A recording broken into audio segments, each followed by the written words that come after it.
All right, we're live. Who would like to recap?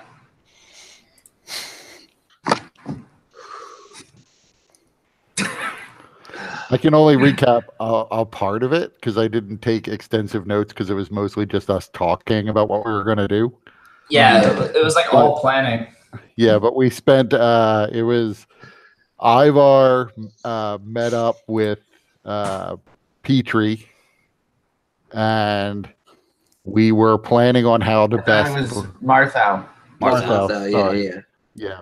And we were planning on how best to break into the prison now that he's too big to use the hole, although he might shrink down. I wasn't even really sure where we came out on our plan after all that. There was some effort to befriend one of the Warforged guards by Tacitus, but that didn't really seem to work. Everything Tacitus did just made him more hostile and suspicious. Ultimately, they added guards to watch over them even harder. Sleepless, ever watching sentinels was not enough. I'm sure it'll be fine, guys.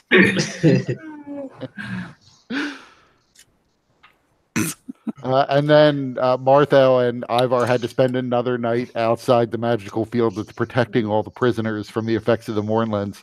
So we are even worse off than we were when you guys got captured. Yeah. At least it's not raining glass. Right. Always looking on the bright side. Yet. Who knows what the future has in store? Blood rain? That's, maybe that's in store. Ivar assumes that the plan is that we were going to stealth in, then create our diversion, then try to break everybody out, so that hopefully the diversion can get the guards to turn their backs, or some of them to leave their post to man the walls.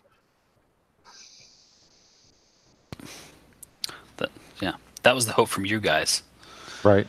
Us in the cell, we see openings, but it's really just openings into death. So yeah. I think you did meet some guy who knew something about the tower and how the egg works, or how the tower works. I think was actually his specialty. Yeah, I might need a refresher on that. It was like a former House Cannith guy. Was it another prisoner? Yeah, another prisoner. Yeah, he was on the train. Anna wasn't part of last session. Yeah, forgot. Yeah. Were we missing anyone else last week? No. Or 2 weeks ago? Okay. No, I was kind of falling asleep at the end, but it's yeah. So just as a refresher, the prisoner was a member of House Cannith, although he is not a dragon-marked heir, so it's not as apparent, because the Warforged definitely, with the prisoners that came from the train that they transported here, anybody that was bearing a dragon mark was immediately separated from the prisoners, never to be seen again. And especially those bearing the mark of making, which is the House Cannith dragon mark. And basically, he was able to confirm that the tower is actually a slightly modified creation forge. Because Warforged do not procreate naturally, they are created, and they're created in these machines. Generally, the machines do not require draining life from living creatures in order to create Warforged. So he was only able to speculate on what that is about. But they do create additional Warforged on a regular basis in conjunction with taking prisoners twice a day from the cages to feed into the machine. Those prisoners are never seen again. And the creation forge is in several ways connected to this egg through various tubes and wires. So there's that. Would you call it a series of tubes? Sorry. That took a minute. A really dumb old. It was a joke grenade. You pull a pin and wait. Just let it simmer for a moment, then throw it. Does Martha know anything? So how much does Martha know about Warforged? Would he know, like, kind of, I'm assuming he would know, like, what Warforged are in general and like their general history. Does he know what Warforged dispositions are generally towards Health Kenneth? So, or would that be something that he could have possibly picked up in his travels? So here's the general gist of Warforged. Warforged are a relatively new creation with that was pioneered by House Kenneth. Warforged have probably only been around for maybe 10, 15 years. They were a relatively new development in the last war. At least the mass producing is only 10 or 15 years. So there may be a couple of Warforged older than that were more prototype models, or while House Kenneth was still perfecting more mass production of them. You guys would know that there were large infantries of Warforged that fought in many sides of the war, since House Kenneth was generally neutral with regard to the 5 nations that were at war. They sold to largely every nation. However, the one that utilized the Warforged most was Sire, because House Kenneth was based in Sire, and Sire was also considered to be the wealthiest of the nations prior to their destruction. And so they were the ones that were most able to fit the bill for the Warforged. So you'd all know that. You would all know that at the Treaty of Thronehold a couple of years ago, one of the conditions of the peace treaty following the destruction of Sire was that Warforged were granted full citizenship and rights as any other living creature. However, it was also forbidden for new Warforged to be created, and that any creation forges remaining were to be destroyed. You do know that there is a general distrust of Warforged in some ways, because there is a debate as to whether or not they are actual sentient creatures rather than just very complex golems. So there is that kind of debate. Those that worked side by side with Warforged in the trenches usually have a better outlook on them, since they have more personal experiences. And Warforged have personalities just like anybody else you would meet. So you're free to kind of create in your background any interactions that you might have previously had with Warforged, or any kind of significant relationships or encounters that you may have had with individual Warforged. However, that wouldn't necessarily be any kind of indicator in terms of general outlook, because it would be similar to if you interacted with a dwarf and then were to generalize all dwarfs based on that, which you certainly could, depending on your character's personal disposition and the way that they view the world. But racism right now. Yeah. Are you saying a sample size of 1 is not sufficient? I've got news articles that would disagree with you.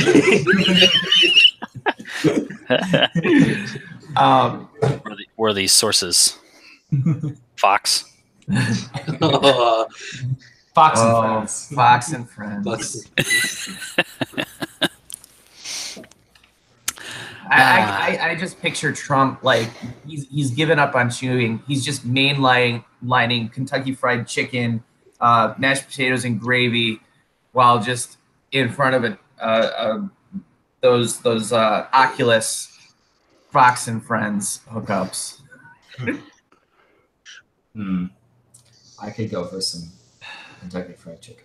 Actually, that's not a bad idea. All right, my fatigue and hunger are showing. So, so that's the general knowledge of Warforged. In terms of more specific information, I mean, you guys have heard, especially since the attack on the train, that there seems to be a contingent of Warforged that are not just hiding within the Mournland, but also may even be congregating and attracting additional members. You've heard rumors of something that you think people are calling the Becoming God, which is the kind of Warforged deity that they're kind of creating and touting around. And then you may have also heard of somebody that they refer to as the Lord of Blades, who they. Anytime you hear Warforged actually spoke of them, or anytime that you heard any kind of news regarding Warforged discussing this figure, they generally talk about him as if he's some kind of mythological being that is uniting the Warforged behind a singular purpose. But there's no confirmation that this person even exists, or if he's a person, or if it's an honorary title, or what. It's still relatively shrouded in mystery, since the Mournland is such a obviously hostile and hidden place from the general public.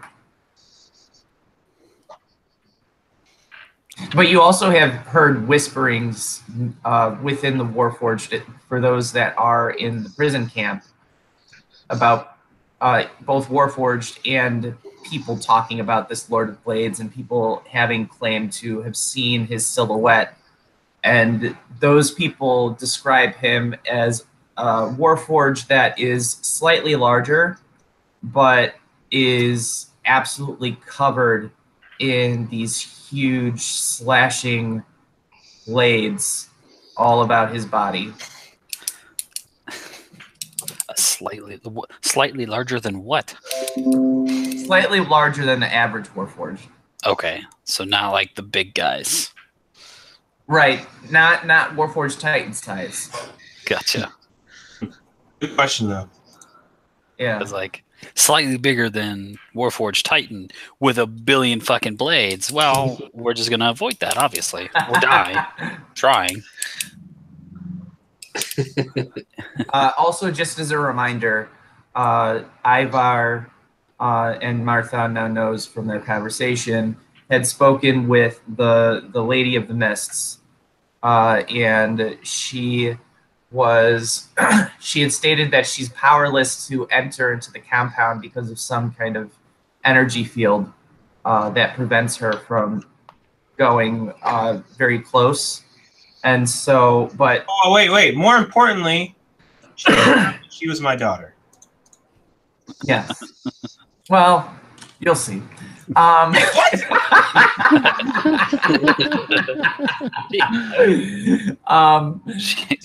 has half the face of your daughter. The other half is like melted off or some shit. So Your daughter is actually Egg. Oh.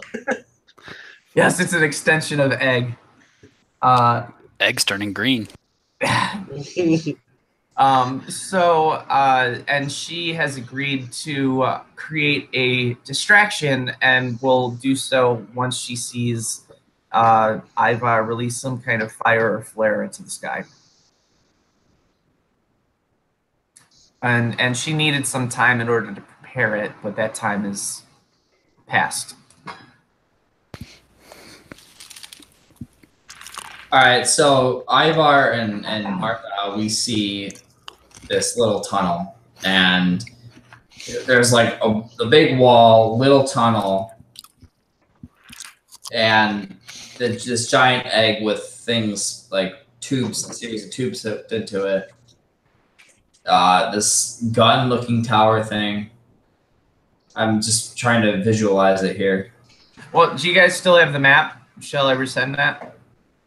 I don't have it. All right, let me find it and send that back out to you guys.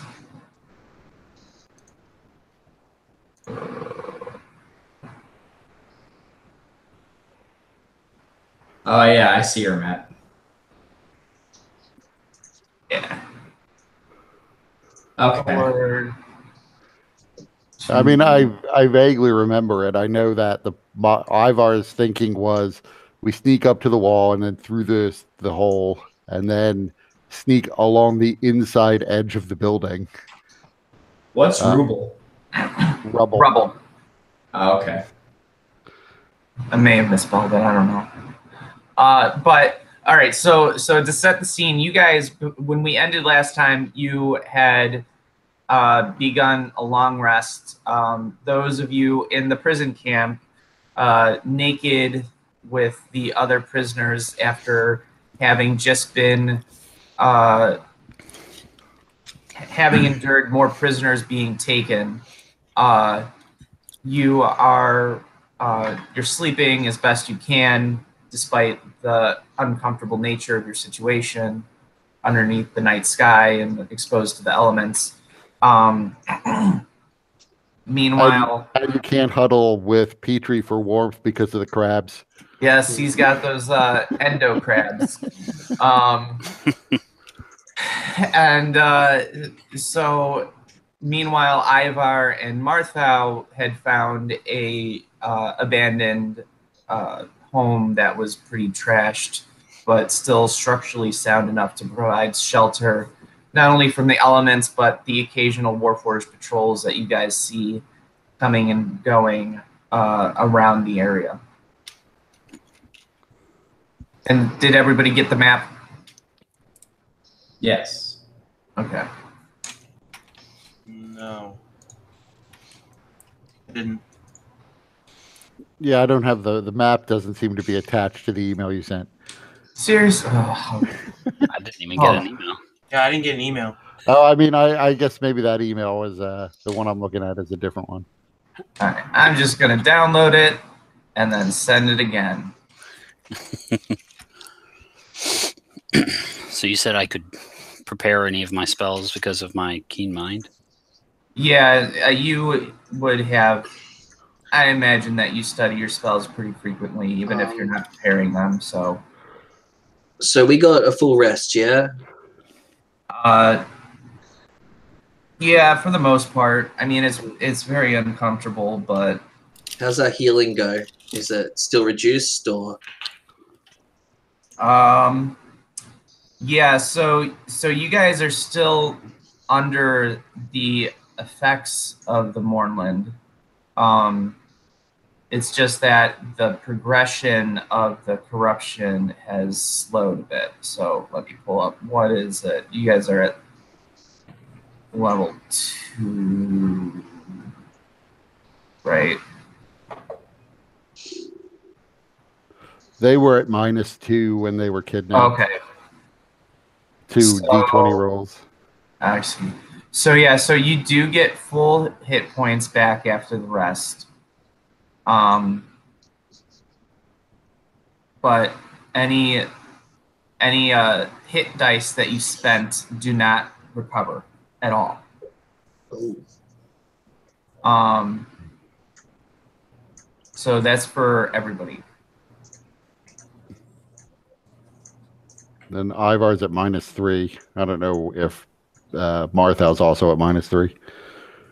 Yeah. And all spell slots go back, yeah? Yes. And since you pray for your spells, you're fine. You also had Tacitus carve a symbol, a holy symbol, into your back. Oh, yeah, that's people right. weren't looking. I was going to try and get it, somewhere where you could see, but you ran from me. Yeah. All right. I got a prison tattoo. I've sent it again. Let me know if you've gotten it. So everybody but Ivar and Marthau, healing magic is only half as effective. Casting healing magic requires a spellcaster check, or it fails. You also are still all suffering from your body horror, which is, once again, Petrie's got the endo crabs, Marthau's got no teeth and bad smelling breath, Tacitus has the palsy in his right hand, Ivar's got cloudy eyes, and Elmorn looks jaundiced and has no hair. Wait a minute. That egg is not my egg. No, it's the giant egg with the creature inside. Gotcha. You're also out of breath, Elmon. That egg is not my egg. Yes. And then also Ivar and Marthau have egg and the Displacer Beast cub with them. Wait. The forest friends. Not in prison with us? Huh? No, he wasn't around when we had the we fight. got captured. I remember that. He was He was in Mallet Space. Mallet Space saved him from prison? That's bullshit. I gotta get my food. 1 second. Mallet Space technically saved me from prison. Yeah. So, I kind of missed the. So did we get a? Was it only like a short rest? I'm confused. It was you got a long rest.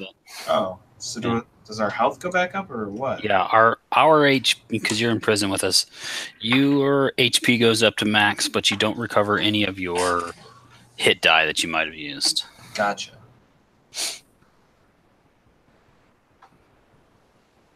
Let me go grab something right quick. Hold on.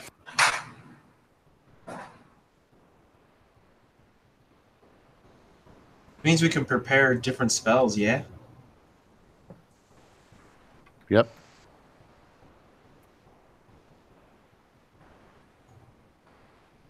Oh yeah, you might need a prison tattoo as well because you don't have your holy symbol on you. They took that? Yeah, they took everything. We're naked. Oh shit. I thought they just left me fully armed and armored. All right. So Martha, when you wake up to the sound of muttering, and looking over, you see Ivar is holding on to a stone that he's had for a while. You've probably seen him tossing it around and playing with it before. It's like a lucky charm of his. But now he's like sitting, like all curled up in a ball, talking into the stone, saying, "This is Secret Agent Ivar checking in with the Trust in Zilago. We are about to infiltrate the Warforged base. I will continue to provide updates every minute until the operation is over. Do you have any instructions?" And then he puts it up to his ear. Mm-hmm. Right. Well, I don't even think that would fit. Okay. Okay, bye. Martha looks at you, says, "So, are you trying to sell us out?" Of course not. I've got bosses that I've got to check in with. The fate of nations hangs on everything I do. Is that why you came to McCormick's, Folly? That is absolutely why I came. Because you weirdos were going to destroy the world. At least potentially, or destabilize things at least. Wait, what the fuck is happening right now?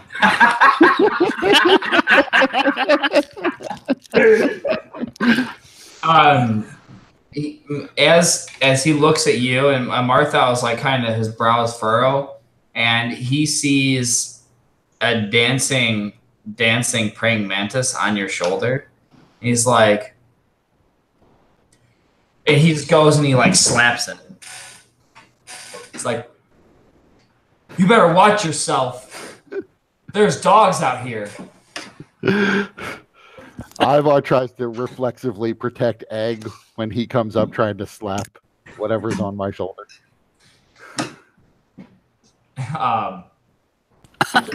We should probably. This is going to go well. I can feel it. Oh, I love it.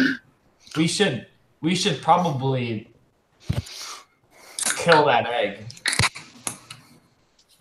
That egg doesn't seem like a good thing. We should scramble it. I think Elmore would be a little upset if you kill Egg. Not that egg, and he points off towards the encampment. I pick up my stone. This is Secret Agent Ivar. I do not have much faith in my companions. This may be my last report. Did you say egg campment? Oh, but I'm pumped. I agree that maybe if we can take out the egg, that would be ideal, but I don't think we have any way of doing that. Our first objective is to break the prisoners out, try to give them time to get their equipment, try to give them 10 minutes to put all their armor on, and then sneak out without the guards seeing us. See, but this is where that plan's gonna fall. that egg is the reason that there have the prisoners. If there's no egg, there's no reason to have prisoners. That's true, but that's probably no reason for them to keep the prisoners alive, not a reason for them to let the prisoners go. Maybe if we talk to them. I think we should stick to the original plan of freeing the prisoners first. Well, if I see the chance, that egg is going to be toast. Fair enough. So I'd like to point out it's about dawn. Those of you in the camp can see some of the prisoners who are already awake starting to tense up in fear.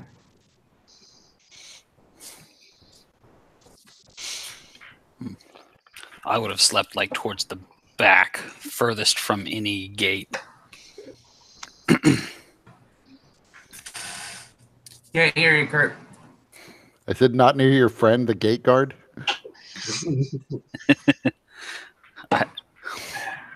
No, I go back up there. I'd have to go back up there after they've taken people. You notice that there's some people that are kind of resigned, who really don't seem to care, who really lost hope. Those ones don't even try to fight to go to the back.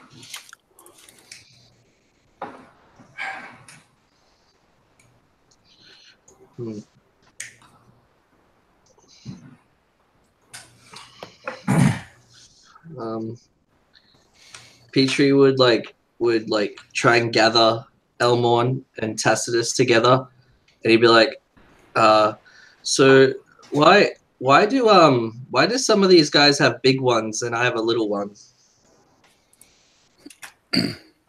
Okay. I'm quite curious as to how you guys respond to a question like that. Well, see, sometimes people grow their hair out.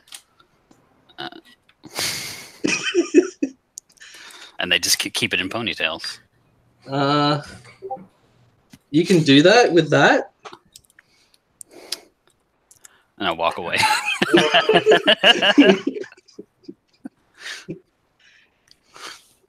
Wow. Elmore, yours is huge. Jesus Christ. I never thought I would DM a game where this was a practice. One of the things. I mean, of all the things that I've had come up in the games that I've run or been a part of. Dude, you made everybody naked. A literal dick measuring contest? Yeah, I guess this is on me for making everyone naked. Now we need a super prepubescent half elf. we gotta hold on. Let's see here. find a spot on my character sheet to add a new stat. Yeah, everybody roll 46, drop lowest.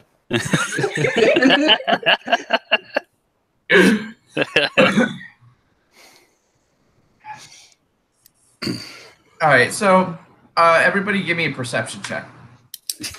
And the prisoner and the prison encampment. Everyone. What is it? -1 or is it -2? -2 2. for you. Perception? 4 then. I got a 21 with the -3.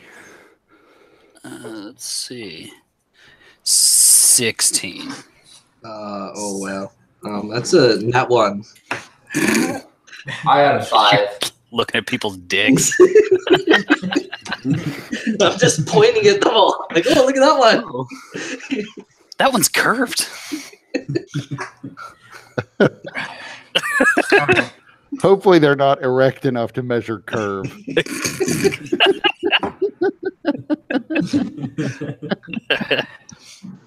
So, anyways, Martha, what did you roll? A 5. All right, so Tacitus, you know there's a distinct sense in the air. There's like an energy. It kind of makes the hairs on the back of your neck and on your forearms kind of stand straight. You get a sense that it's probably arcane in nature. Mm-hmm. Ivar, you get this sense too, but as you're sensing it, as you're feeling it, you notice that the displacer beast cub is stiff and rigid, with its snout pointing towards the window where you guys climbed in. This is Secret Agent Ivar. I'm feeling some magical energy in the air around me, and one of my friend's companions is acting odd. Where was it pointing? Towards the window. Was this before or after they took prisoners? The prisoners have not been taken yet. Okay.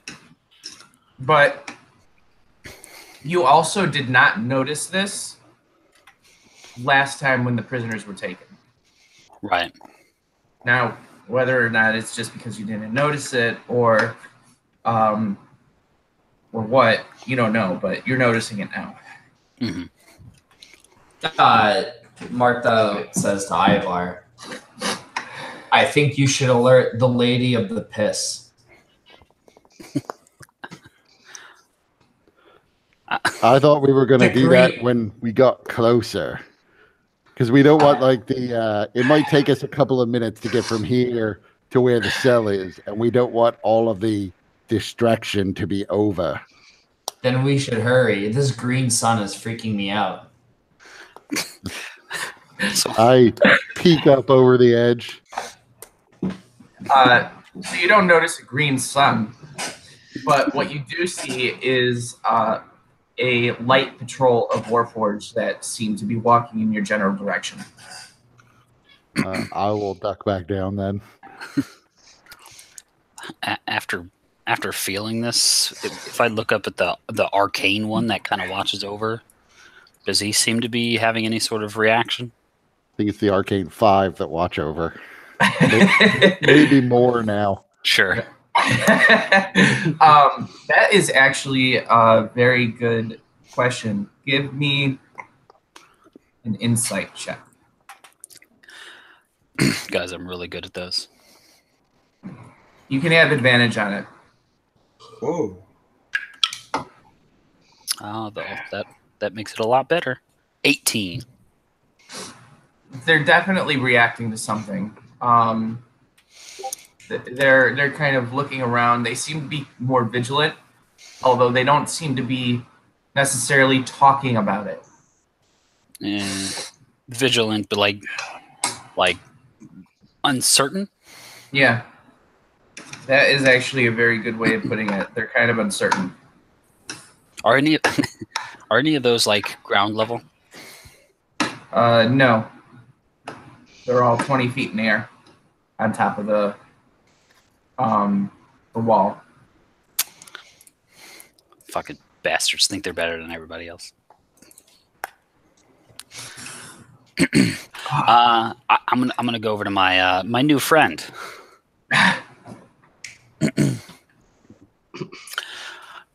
I just approach, hand on the fence, and I kind of like motion back the guys up top. They seem a little on edge. What's going on? What do you want, prisoner? Hey, if a friend is on edge, don't you concerned? Don't you want to check in? They seem on edge. Shouldn't you check in? He looks at you kind of. You've been watching this guy enough that you feel like you get a sense of his personality and expressions, even though Warforged are very much expressionless. Mm-hmm. Since they don't have those facial muscles. Right. But you can see a kind of wary, cautious look, and then he looks up at the others, and he says, "Don't concern yourself with this, meatbag."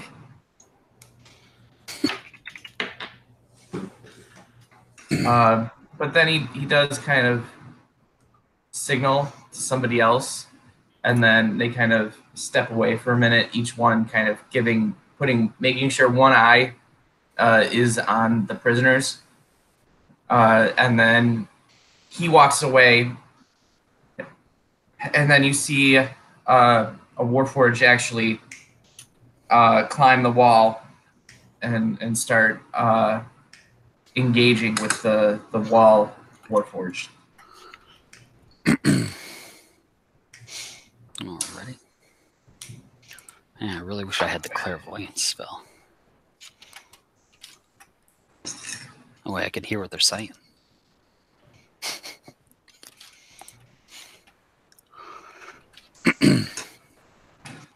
I also wish I had a bit of bat first so I could cast this arcane eye.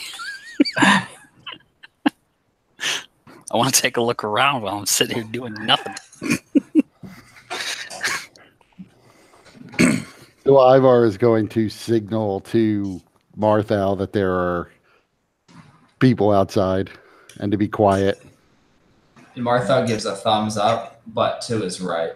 So he looks over, like if Ivar's in front of him, he's looking over off to the side and gives a thumbs up. All right, so are you guys just being quiet, or are you actively trying to hide? Oh, I would be actively trying to hide. All right. Give me a stealth check. I'm going to make it a disadvantage because I would also be reporting in that troops are closing in. Okay. Oh, that's not good. This may be the last report you ever receive. That's not good, but my stealth check is still pretty stellar. So 17. Martha? What's your stealth check? We're about to find out.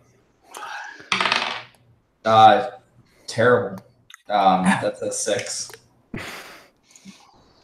Okay. Both of you also notice as you try to hide, the Displacer Beast cub is still firmly in place and is even starting to growl a bit. Cute.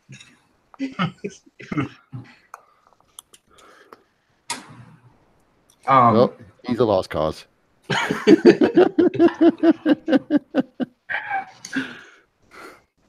So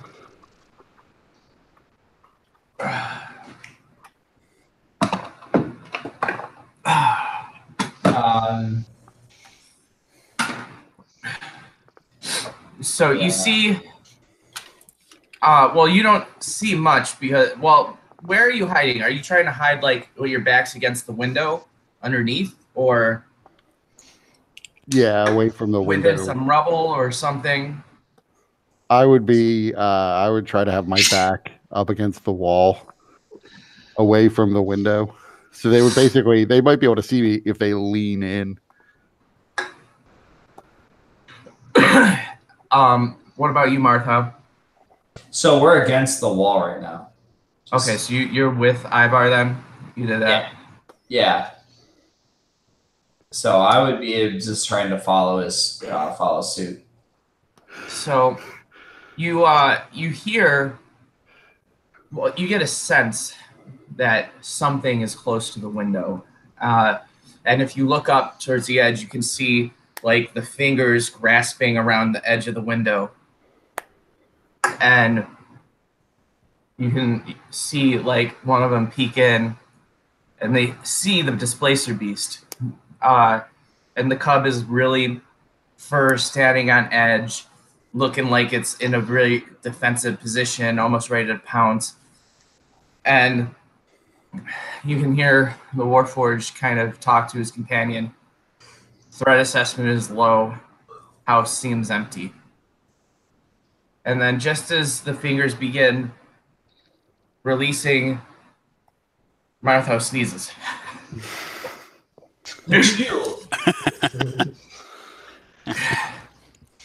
What was that?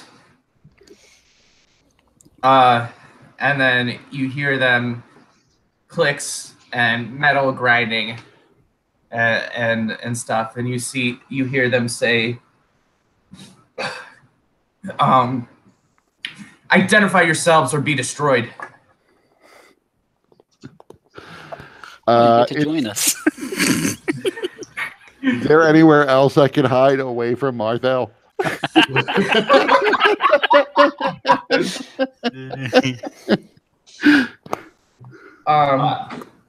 Go ahead and make a stealth check. They haven't actively looked in yet. They kind of took a defensive way of doing it. Did they see us? They noticed. Well, they noticed your sneeze, and you heard them believing that there's somebody else inside now. I got a 23. Move where you want. So I would try to find a pile of rubble to duck behind. All right. And then, Martha, how are you reacting to this? Martha says, "Your worst nightmare," and then he casts gaseous form on himself.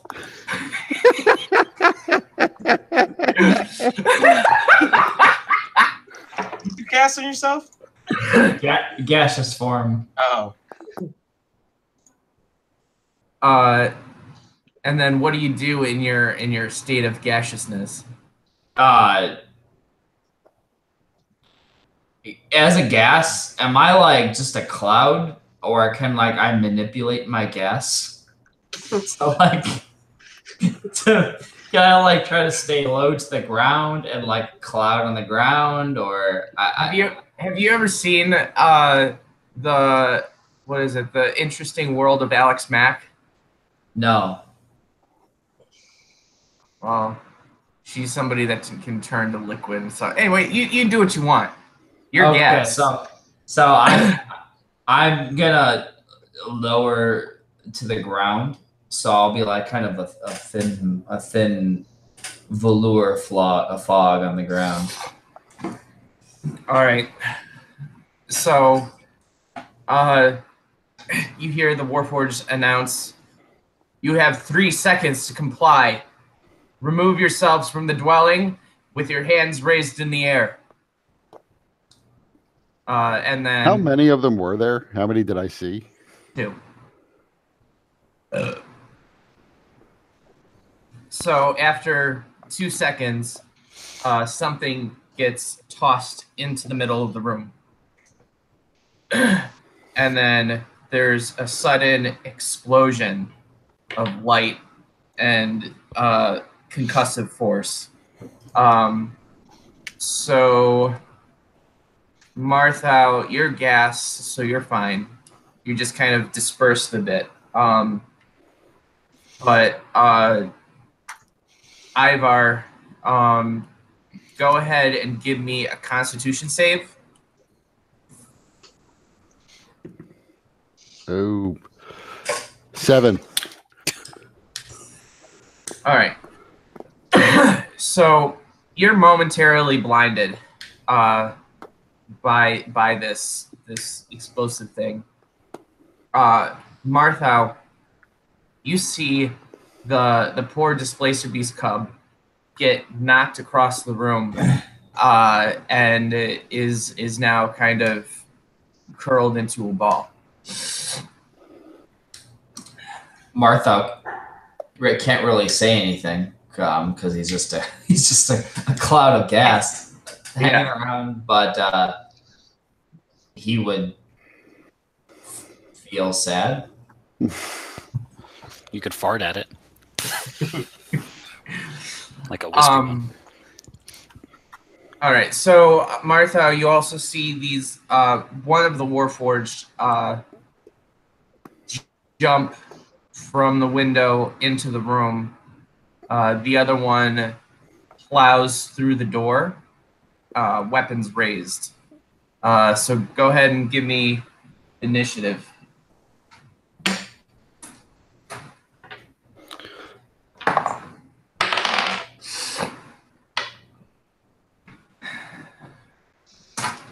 Six. 12. Wow. Meanwhile, while this is all happening, you guys in the prison, the guards have started opening the cages to procure more fodder for their whatever it is they're doing. So, do you guys react at all to that? Are you guys going to do anything? Do they go for any of the kids?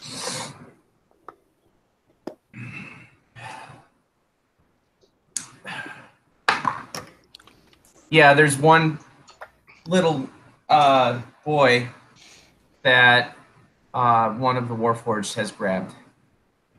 Then I would stand up defiantly. I'm Spartacus. I'd be like, unhand him, fiend.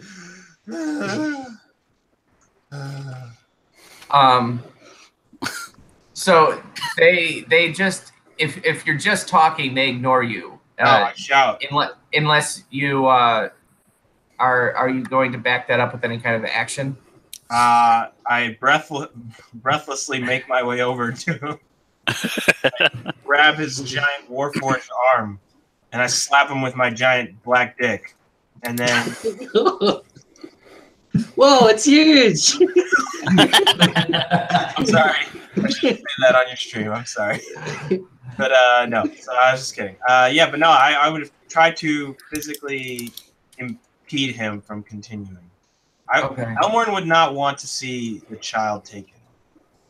All right, so the Warforged, all of them react very violently and instantly to this. Before I announce what happens, Tacitus and Petrie, are you doing anything in response to Elmorn standing up to the Warforged? Well, I would be all piled up with like the mob, I guess. Everyone trying to scavenge or like trying to get to the back. But I'd see this and I would. So, can I do like how stable does the wall look? Which is looking over the prison.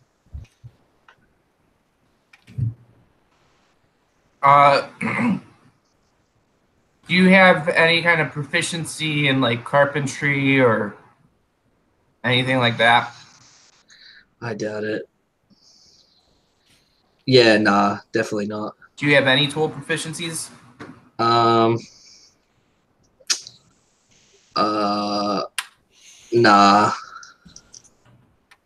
I don't. All right. It's just going to be a straight intelligence check then. Okay. Have any intelligence? No. It's a 12. With the -2. Yeah. As far as you can tell, it looks fairly sturdy. Wait, can I ask a question? Do I have access to any of my spells? Did I get a prison tat? I pray to the gods. Can I call upon the light? Yeah, you don't need anything to memorize spells from, so you have your spell slots and everything. Sure, but I thought I needed my holy symbol to like focus. Yeah, to cast them. Yeah. Or is that only for my channel divinity? It depends on if it has material components. Yeah. Well, hold on, Tacitus, don't get me fucked. This is Mike's game. Mike, how does spellcasting work in your room? No, as long as it doesn't have material component. But most paladin spells that I feel like you might use in this instance tend not to have material components. Okay. Yeah, they're all. I just want to know if I'm gonna have a chance to defend myself from my actions, even if I'm naked. I'm still a soldier, or I still have martial prowess. Okay. Absolutely. Look, Baelish, you're gonna regret that. I would probably be kind of sheepish behind him, looking unassuming, but you have my back, dude. What I'm doing is I'm eyeing if there's anything within 90 feet of us that I could teleport us to. That would be like we're gone and like suddenly they don't know where we are. It's like mostly out of view, so we can quickly duck or hide, and then my limbs count as melee weapons. I do believe you can. Unarmed strike, yeah. Yeah. They count as guns. Well, it's huge, so you hit him. Oh Jesus. God damn it! I opened this can of worms myself. This is my fault. What the fuck was I thinking? God damn, because he's born with it, so he's automatically proficient. Yeah. And it'd be an improvised weapon, so it's a D8. Tacitus, give me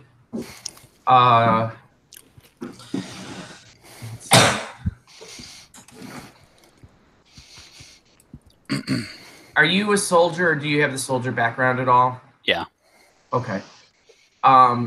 You can go ahead and give me an intelligence check with your proficiency bonus to determine strategic locations for teleport from a quick view. Alrighty. +8 - 2 +6 total. All right.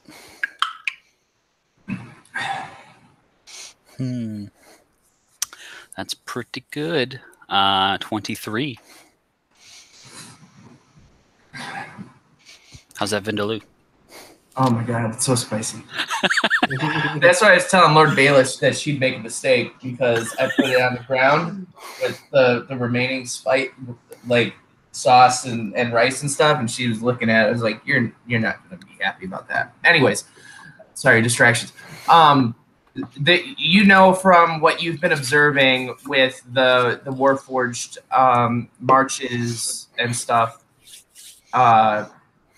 and from what you can see, there's literally like one space, like 10 foot by 10 foot maybe, that you can teleport to, but you also know that it won't last long because of the way their patrols are. Any of those gaps are only temporary. Yeah, yeah. So while that's happening, Marthau and Ivar, though you see the Warforged bust in, they begin looking around, tearing the place apart. They see this strange gas, but they don't really pay it much attention, probably because, this is a moorland and fog, but they're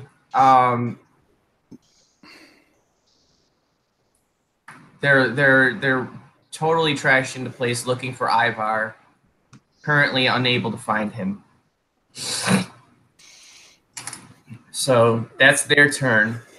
And so, Ivar, you're blind until the end of your turn. And then, so you and Martha are up. Do they see me? They see the gas, but they don't know what to make of it. And because this is a moorland, I mean, there's fog everywhere.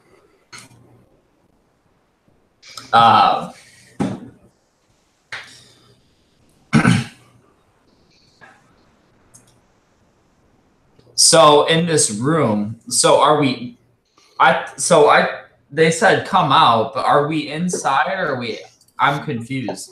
We were inside a ruined house. Okay. Where the windows were all blown out and the only good cover was a little bit of rubble and like right below the windows themselves. Gotcha. Right. And you guys remember you busted the door, but then propped it back up against the threshold. So one Warforged jumped in through the window, another one broke through the door, splintering it to pieces. So they're kind of right now ransacking the house, looking for any kind of threat or occupant. Ivar, where did you go again? Hiding behind some rubble. All right. I think Martha would hold his action until the Warforge either find him or Ivar. All right. So Ivar, give me another stealth check.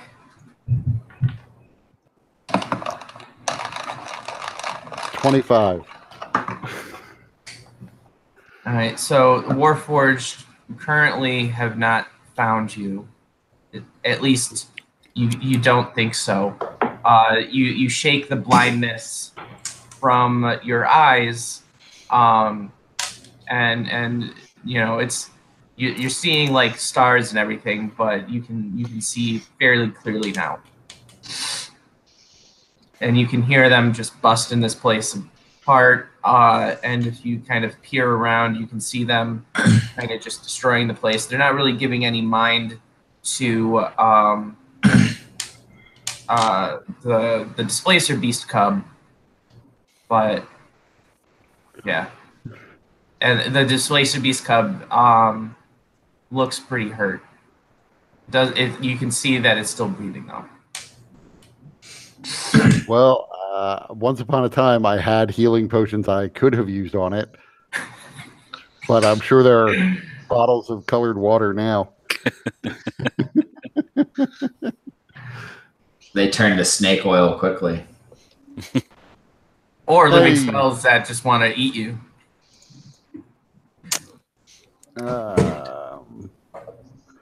So yeah, on my turn, I guess I don't know how many of those potion vials did I have left from the bandolier? Not that I'm going to use them right now, but I'm curious. I'm going to go with 3. Yeah, that sounds about right. But as they're looking, I am going to wait until they're busy smashing some other bit of rubble, and then I'll pop up with my bow and try to shoot them, or one of them. All right. And I'm actually going to sharpshooter it. That's 19 and a 22. Both hit.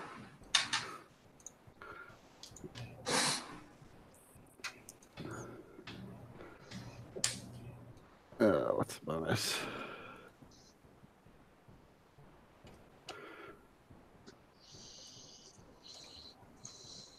So that's a 21 on the first shot and an 11 on the second shot.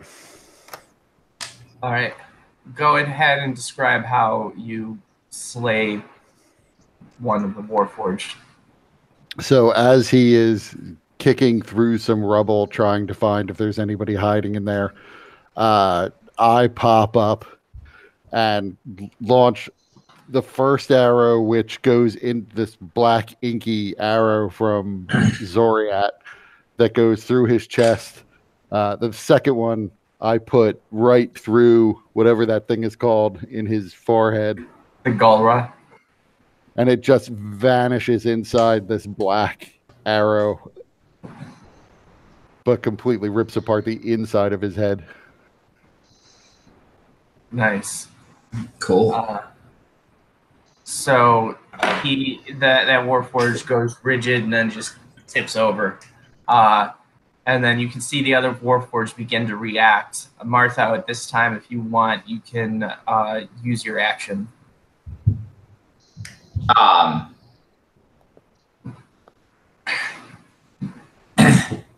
All right. So so it's assuming they found him. Yeah. All right. Ivar kind of made his presence known when he shot a couple of arrows into one and killed him. I didn't know if like it was kind of like a sneak attack type thing, where they didn't know where it's coming from. Well, wait a minute, Ivar. Do you have that ability to strike somebody and maintain cover? Or No. hidden? Okay. No. Okay. How many Warforged are there in the room? Just one. Just one. So, Martha is going to. Where is it in the room? It's in the far corner away from Ivar. And I figured you're kind of somewhere in the middle of the room, kind of staying low as kind of gas. Yeah, as gas does. So, let's see. Martha is going to break concentration on his cloud gaseous form. So he starts coalescing back into his form. And he's going to shoot a chromatic bolt, or rather a chaos bolt at it. And he's going to shoot it at level 3. Okay. I am also going to make a DM call and state that you got to roll on Wild Magic Surge. I got to roll my percentile? Yeah. All right. Come on, loud explosion. Loud explosion. 17 is the name of the game. 17. Let's see what 17 brings. It's a dancing queen.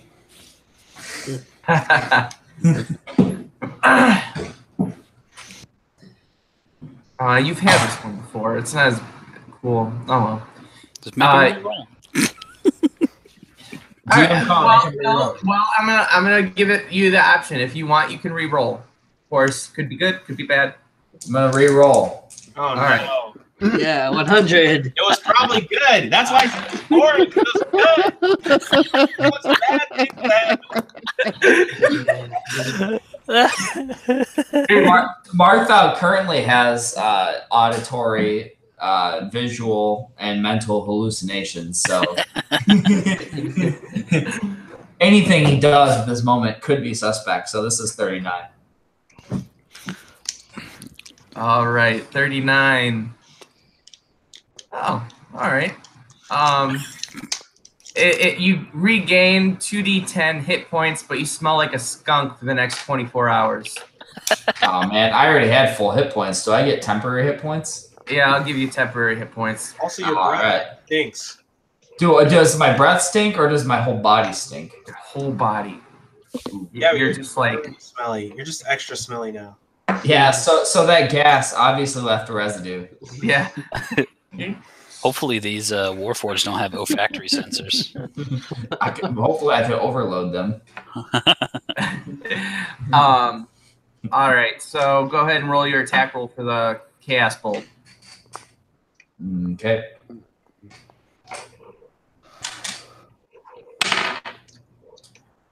That's a 19. That's a hit. All right, so let's see. 1d8 above first, so that's 4d8.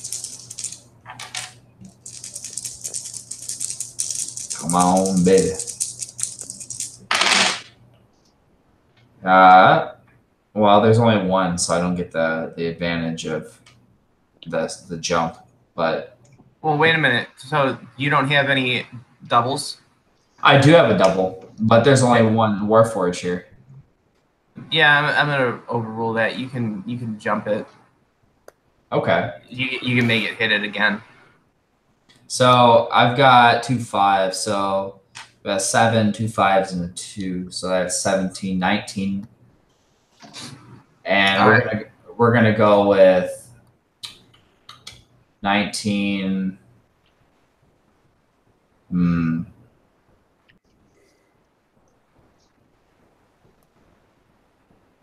Psychic damage. All right, and then go ahead and roll the three of the dice again. And there are no doubles here, so it's 6.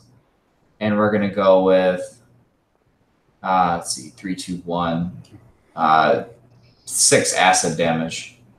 All right, go ahead and describe how he's killed. So Marthal coalesces into a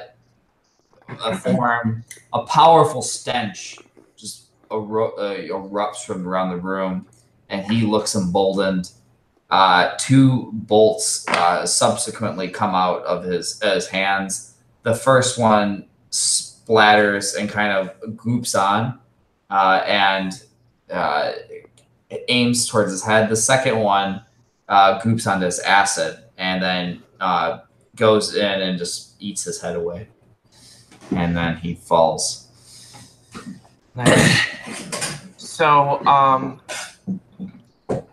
both of you give me perception checks.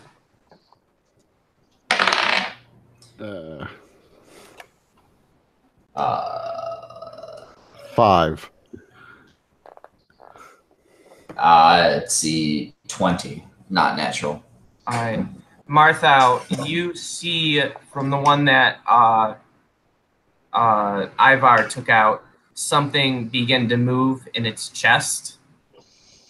And it looks to be like some kind of small metallic sphere that is taking flight. You can use your reaction to do something to that thing.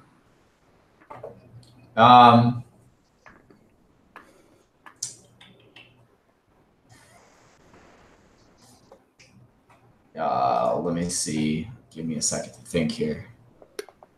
All right. While you're thinking about that, so Elmorn, Yeah. you are currently about to wrestle a child from a Warforged and potentially use your spells. Tacitus is preparing to teleport.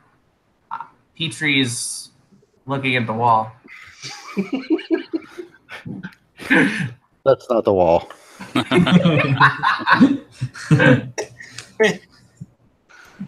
All right, so Elmorn, go ahead and describe what you are attempting to do.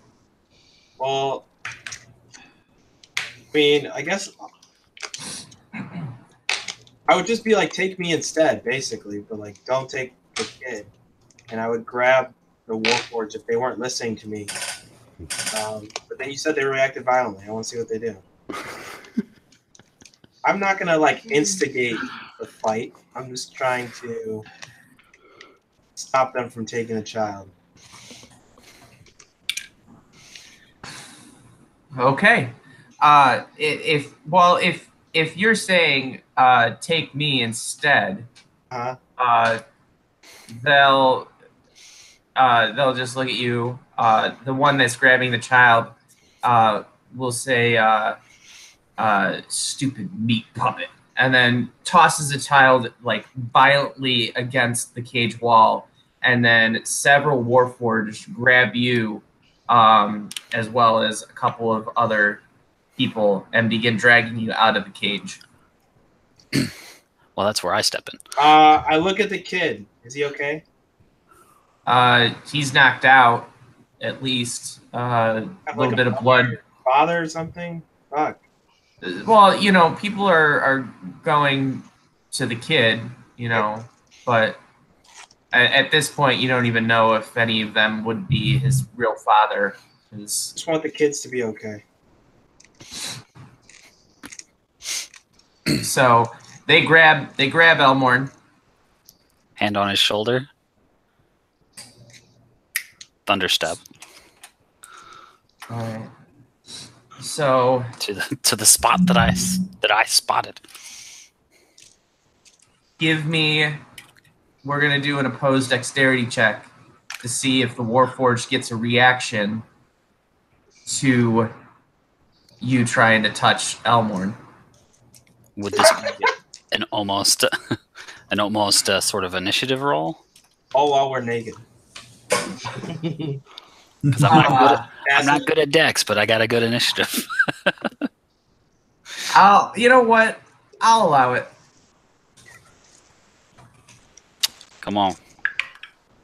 Oof. All right. So we're gonna luck. Oh, that's much better. From a 1 to a 19. Plus some stuff. Minus some stuff. Total 21.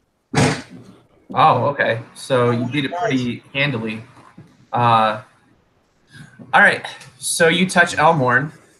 Sure. And then the two of you appear suddenly in that spot that you had observed will be a blind spot for the next minute or so. Okay. They have to make con saves. Those guys. Anything within 10 feet. Does that mean Petrie has to make a con save as well? He was probably. I was in the back. Yeah, I was looking at the walls. he might recognize the telltale. So, all right. First of all, every Warforged is instantly alerted to that sound. Yeah, but we're not there and anymore. you can hear, like in the moment after you cast that spell, you can hear what sounds to be some kind of klaxon, going off. Look, Klaxon? Yeah, like a siren thing. Oh, okay. Yeah, like a.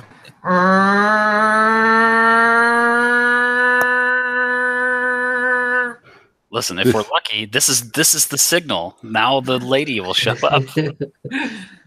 I did us all a favor. So, anyways, so here's the Constitution for the Warforged. 19. 19 is a save. Is that damage, half damage, or? It'll be half damage, yeah. All right. And then this is a con save for the poor souls that were within the area of your spell, who are people. What are they doing so close to me? 10 feet? Tacitus figures out that if he kills all the prisoners, their evil plan is foiled. Exactly. They can't fuel the forge. He's the anti-hero. Alignment change. So what's the damage to the Warforged?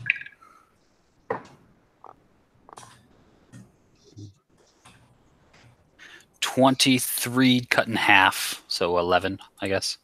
All right.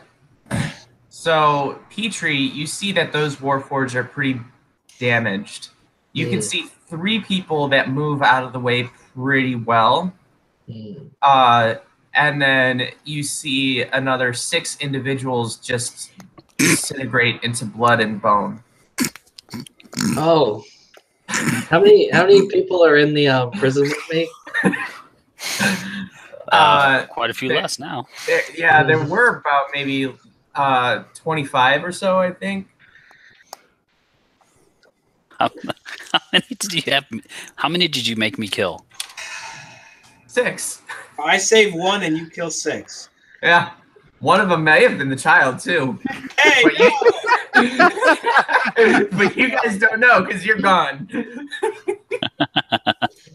No way.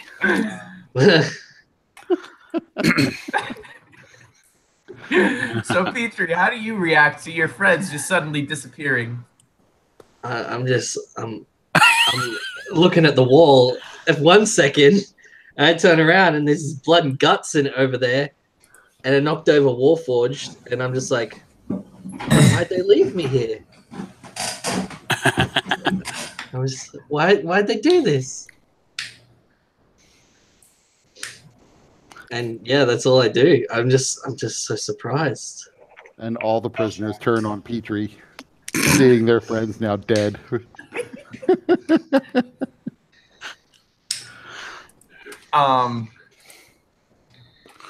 are the Warforged doing? Are they like they've let the alarms go off? So I'm sorry, what did you say? So what are the Warforged doing? So they've set the alarms off and they're like throwing flares around and shit. Yeah, so the Warforged that were in the cage with you, they toss everybody back into the cage. They're not taking anybody, and they just lock it immediately behind them. So you're locked back in the cage. Did we get a sense of how big this whole Warforged village was?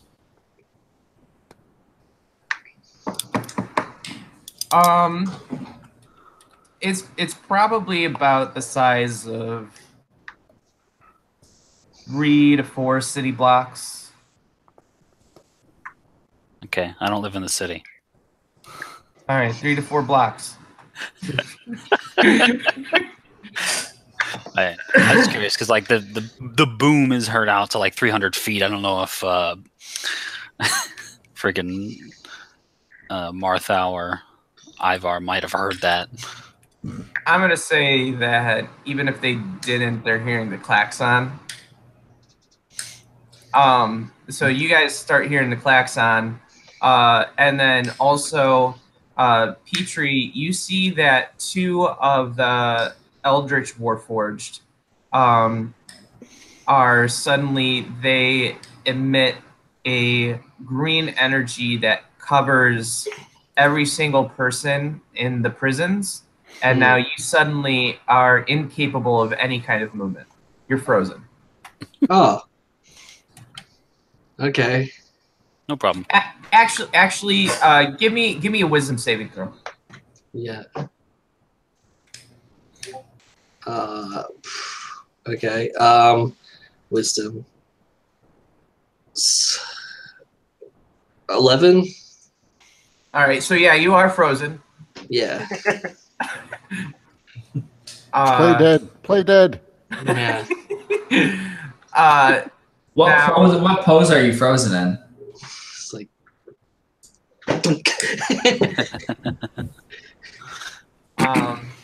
But you still feel your endo crabs moving around, so they're still swimming.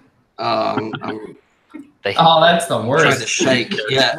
Frozen and there's nothing you can do. Trying to scratch it. Oh man. Petrie, you can gain their immunity to this paralyzing power. So Marthau, back to Marthau and Ivar, you have your reaction that you can use to do something with this thing that you see springing out of the Warforged, his chest that Ivar killed. I'm gonna jump on it. Jump on it. Jump on it. Okay. Go ahead and give me either an acrobatics or athletics check. I'm going to use my metal dice for this one.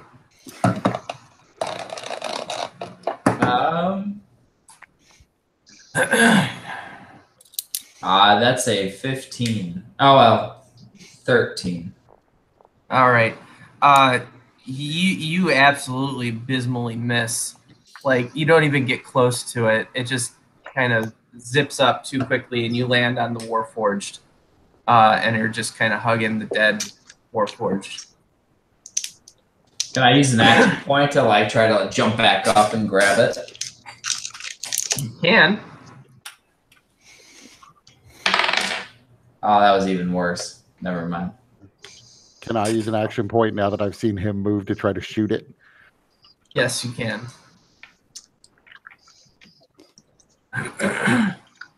20. All right. You are able to shoot it. That's 11 damage. All right. You knock it out of the sky. Just before it was able to get through the window, you're able to shoot it, and you pin it to the wall. This is Agent Ivor checking in. My companion's trying to get me killed. He bears watching. Martha, you probably missed because you were looking at something else or seeing something else that you were trying to grab. Sounds about right. So, Martha, you hear that siren? I don't think that's the sound of our plan succeeding. I think we should probably start moving immediately if we want to have any chance at this. Yes, let's go. We can fire the fire arrow right as we enter the tunnel to the opening to get into the fortress. Yeah, let's do it.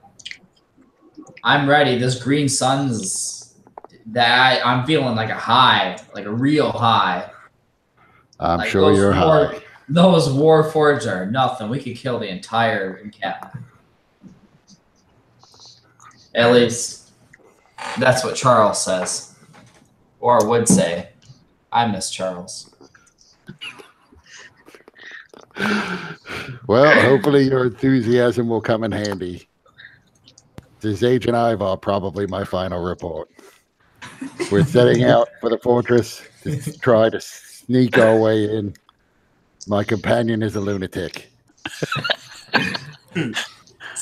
Tell them I love them. He says he loves you. All right, so so yeah, then we head out. You guys head out, and the Displacer Beast kitten. Oh, that's right. I forgot about him. I would go and check on him and put him in my backpack. All right. When you do that, the Displacer Beast kitten starts purring. You also notice that its displacement ability is kind of knocked out for the moment. So when you go to touch it, you're actually touching it. So you may have expected it to not quite be there, or maybe try to fumble around it.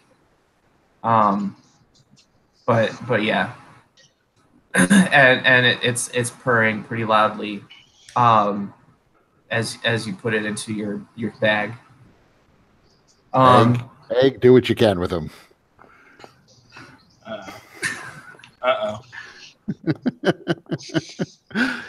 All right, so you guys cross the area to. You guys are going to the hole in the wall? Yep. Yeah. All right. So while you guys are doing that, Tacitus and Elmorn, you guys, Tacitus, especially, you only have like moments to react before Warforged are going to be coming swarming around this area. Yeah, I wouldn't even really know what the hell just happened. Yeah, you're very confused right now. I just tell them we gotta move. And my ears are ringing. We They're like,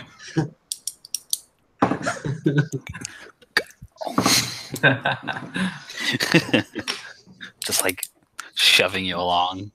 Were we able to see where our gear was taken? I forgot. No. There are two buildings. You're actually propped up next to one of them. You assume that if your gear was taken to some kind of... The only place that they could have taken the gear, because everything is pretty much out to the elements within this place, except for these two buildings. Okay. Are they near the building closer to the hole or closer to the other side? Let me bring up the map. Well, I'm going to roll 50-50. Let's see. 50%. So we'll go 11 or above. You're near the hole. You're on the one away from the hole.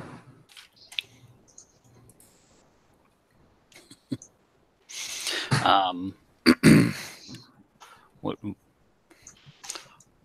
I don't suppose this being a sort of homeland of metallic beings, perhaps they, whenever they walk, they scrape off like bits of iron or something like that, and I can perhaps have a pinch of it.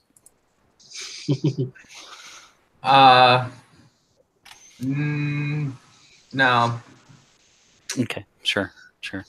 They wouldn't be very effective soldiers if they were just leaving around bits of themselves with every step. Well, I mean, they are constantly regenerating, obviously. Perhaps they drop a bit of bat fur. You can always use an action point to negate the need for the material component. That's one possibility. What I think I'll do instead is no. I should do it this way. Yeah. So I might have to use 2 in order to do this because the spell itself normally wouldn't allow for more than one person to be affected. But I'd like to cast enlarge reduce on me and Elmorn, and reduce us. Make us small. Harder to see. So actually, I don't like spells that don't have an upcasting option. So if you want to use a spell slot higher, you can target both of you guys. And then the action point to negate the material component. All right. Why not?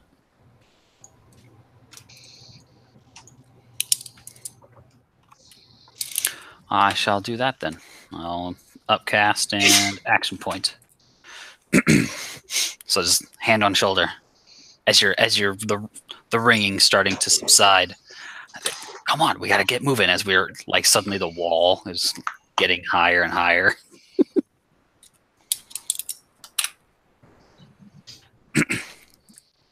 Now we got high-pitched voices. Come on, let's get moving. We have to find our shit. Elmorn, how do you react to this? Very disoriented.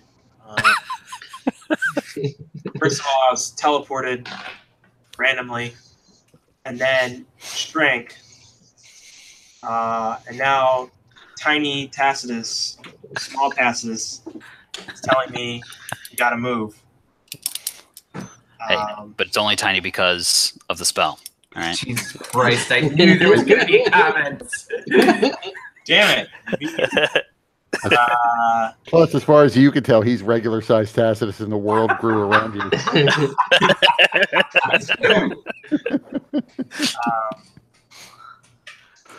I mean, I'm just basically listening to Tacitus at this point. I'm like, what? And then he's like, we gotta move. And I'm just like, okay. But quietly. But also... But quietly. I'm very out of breath. Very out of breath. Yeah, so what do we have? Where could we go? All right, so because of your keen mind ability, I'm going to say that you have a pretty good awareness of the way this compound looks from what you've been able to observe from your cell and also when you first got here. And then that coupled with your small size, I'm going to say that you have, if you want to move, you know where to go, and you could probably get there in 2 rounds. But you need to make stealth checks. And and you will get an additional 1d4 that you can add to your stealth checks for being small. Alrighty. I don't get that.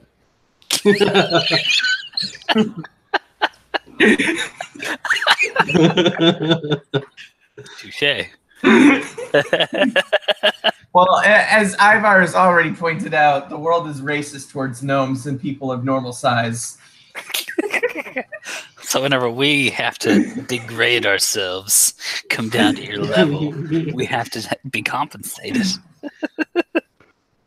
Just be glad that you're not giant freaks anymore.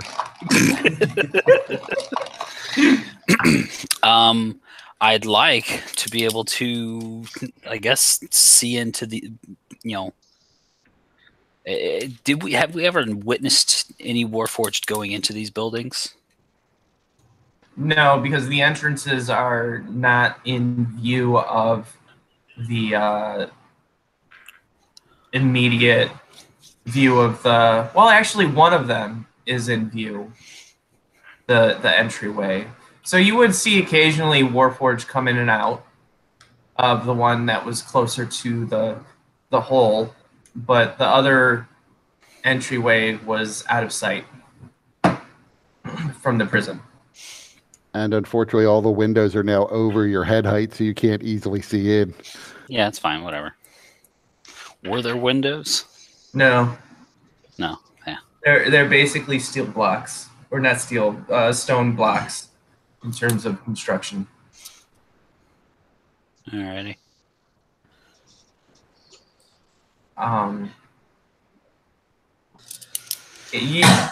With your military background, both you and Elmorn, you would recognize that these are meant to be fortifications. 2 buildings. So they're meant to stand up to solid attacks. Mm-hmm. Sort of bunker-like things, or? Yeah.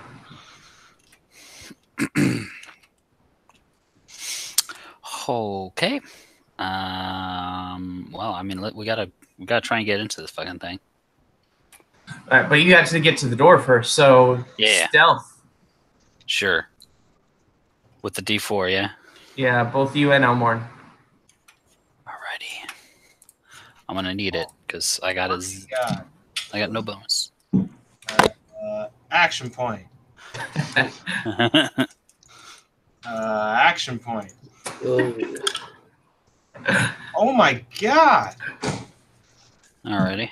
How many more action points is that? Okay, I literally rolled, because I'm using the dumb online thing. It rolled 6, 7, and then 9. I'm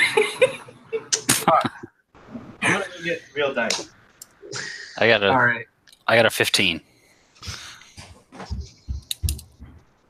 Okay. As far as you know, nobody sees you. We'll see about Elmorn. So while we're waiting on pins and needles for that, Petrie, go ahead and make another wisdom save. Yeah, I would be really desperate to try and scratch my junk. So, and that would be a 23. Does that give advantage if he's desperate?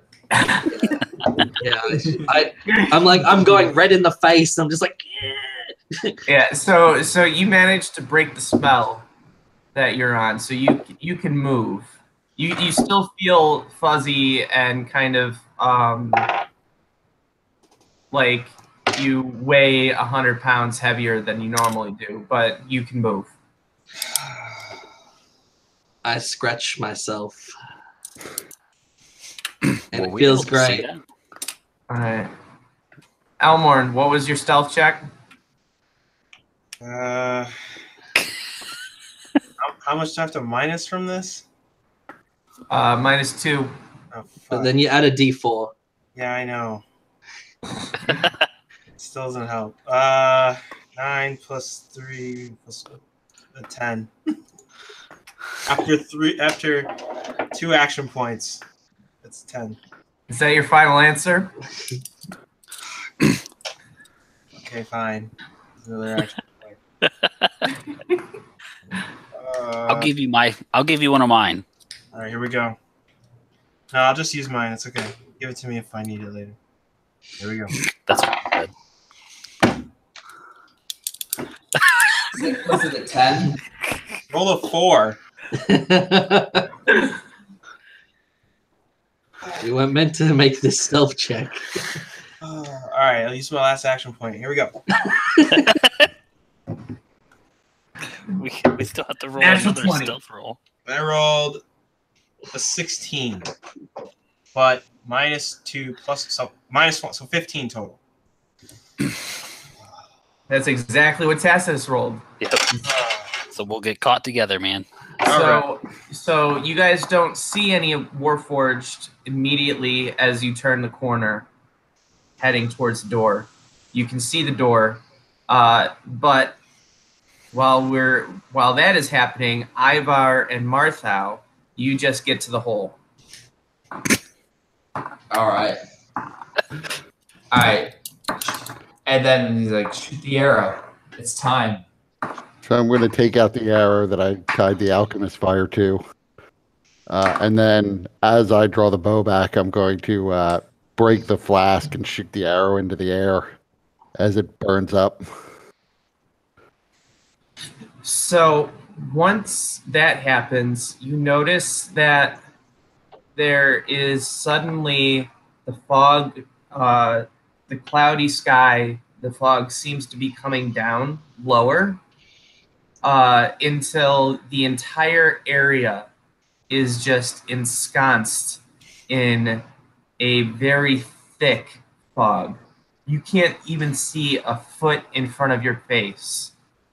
But then there's around each one of you, there's a slight swirling, and you see the fog kind of create a bubble around you that gives you some ability to see within your immediate vicinity. Would you say this fog is a mist? Yeah. So I'm going to start to scramble through the hole, Now, motioning for Martha to follow. now this is I remember that this is a rather small hole. Would I be able to fit in it? Oh, Not yeah. without casting Reduce. So I'm gonna have to cast Reduce then. Yes, the whole party is finally the right size. Fun All- sized. All except for the blasphemer Petrie. I have the biggest willy. And I'm punch sure. fries with crabs. And I have crabs. All right. So, Ivar, you, from when you were looking above the compound with the Lady of the Mist, you know relatively where the prisoners are from the hole. So you and Ivar are able to make your way over there. At several points, so you're hearing the Warforged, the chaos that is going on, hearing commands being given, and you can hear the Warforged Titans mobilizing as well. And at certain points, as you're moving, if you move too fast, you can see just on the edges of the bubble of mist that you can see the shadows of Warforged running to and fro. And so it's really important that you guys try to make sure you're not going too fast. And at one point, even it looks like a Warforged is about to break through your personal bubble, but the mist kind of follows around them. So this is very clearly unnatural. Tacitus and Elmore, you're also noticing this. Petrie, you're kind of just covered in mist because there are so many people around you, and this seems to be very much targeted to you and your allies. So, Okay. because you're so close to other people, the mist is kind of keeping you closed in a bit. Can I see like this mist in the distance, like the light of it? Because everything outside of it is dark, isn't it? No, you're inside the mist now. Yeah. Okay. So, but can I see outside the mist and then see their light from their mist? No, because you can't. You're not seeing any light. It's just. Ah, It's as if you're just in the heaviest fog that you've ever seen. Think right. Silent Hill. Yeah. Okay. Actually, that's a really good way of describing it. Silent Hill. Okay. So frightening. Got it. So, Ivar and Martha, you guys are able to make it to the cage. As you approach, you see that there are a couple of misty figures that are continuing to be ensconced. It's also a little bit easier for you guys since you are smaller than the other Warforged. So the mist for you guys is actually able to just kind of be spread out a little bit more. Or like give you, there's like a ceiling for you guys, and you guys can just kind of see generally the feet and everything of all the Warforged, and so you're kind of ducking and diving between the feet. So I take back what I said earlier of having bubbles. You have a mist ceiling for you guys. Oh, okay. Because that makes more sense since you're all small, Right. and most of the Warforged are big. But Although, not knowing that I'm only saving Petrie, my plan is to go to the cage door and use my lockpicking to open it. yeah. So to you save see, everyone and then leave immediately. yes. So you do see 3 pairs of Warforged legs around that. So before, are they like close to the edge of the cage? Yeah. Then I would pick a direction from like what I remember of where the walls were and take out one of the arrows that I tied a thunderstone to and just launch it at where the wall was. Okay. So a nearby wall so that maybe 1 or 2 of these guys will leave. You're gonna hit All right. us. Just make an attack roll. That's a 23. All right. So you hit the wall. It creates a loud explosion. You hear the Warforged state, "We're under attack!" And then they kind of two of the pairs leave. One of them still remains by the door. It's not blocking the door, but it's still right next to the cage door.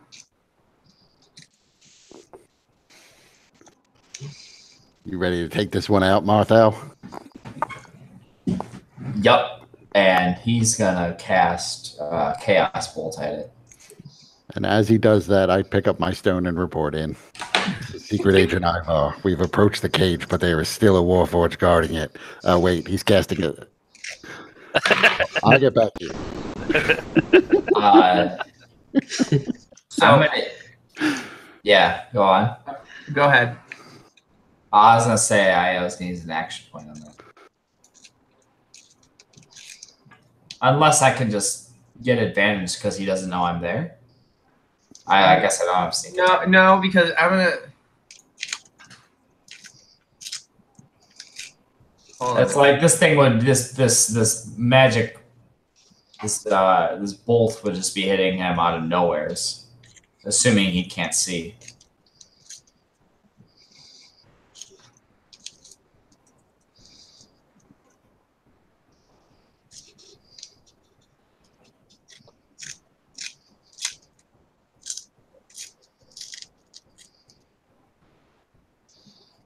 right. Sent unit message.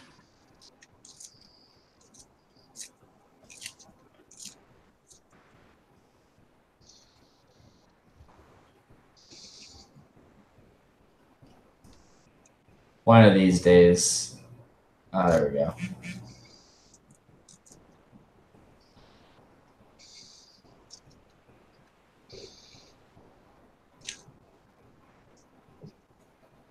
Okay.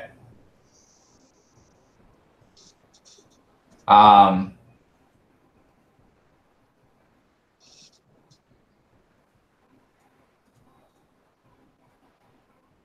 will do that.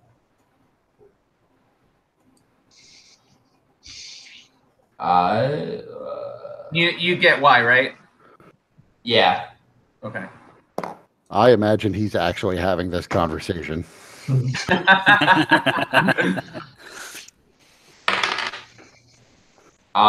It's a 12. No. I mean, you see that you hit it perfectly. Except I can use my reaction, then luck, to roll a d6, which it makes it in 14, or not a 14, 16. Okay. Wild magic surge though.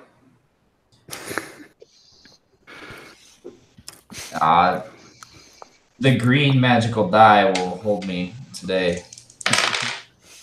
23. Oh gosh. I've been waiting for this one. Fireball. I imagine Ivor's going to take a special interest in this. Caster becomes a squirrel for the next hour. You take on all statistics of the cat as listed in the monster manual, with the exception of your mental statistics and your hit points. All equipment is melded into your new form. However, you can still talk and you're able to cast spells as normal. Cool.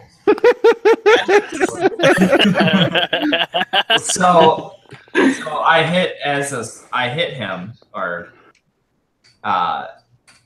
so I'm assuming I hit him. Yeah.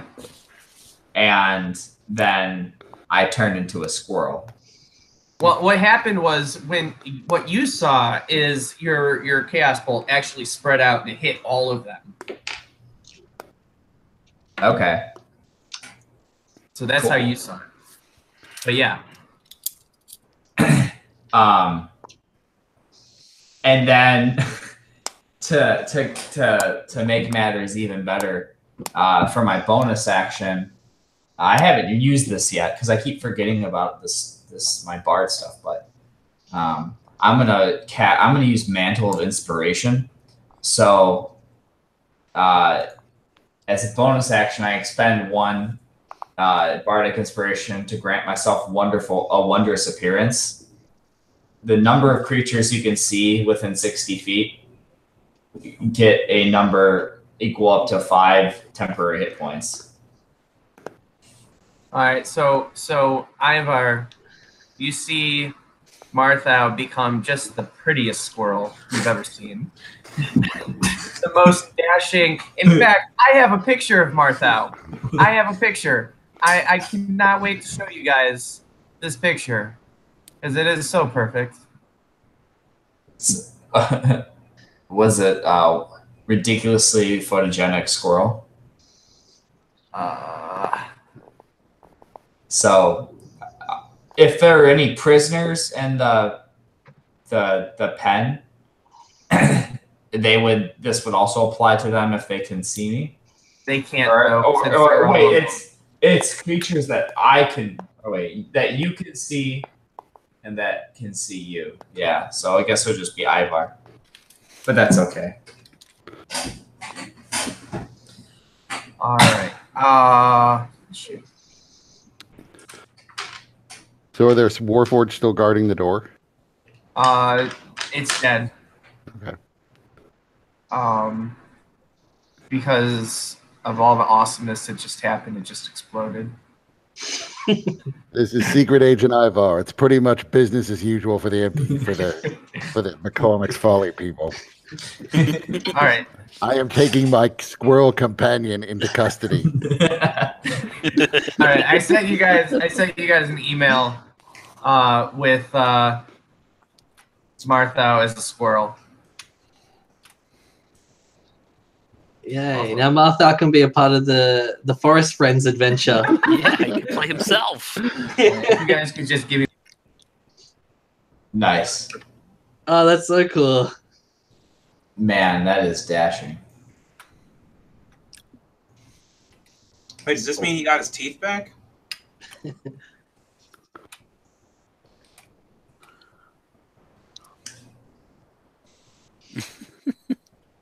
Does he actually have clothes? Like a little hat? Yep. I hope so. It's all part of the spell. Beautiful.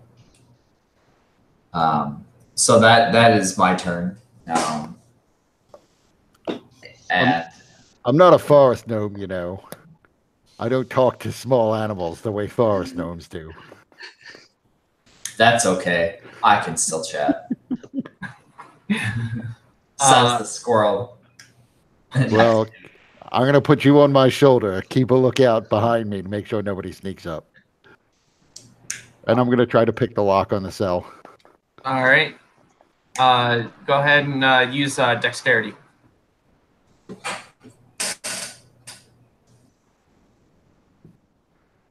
That is 21 with the -3.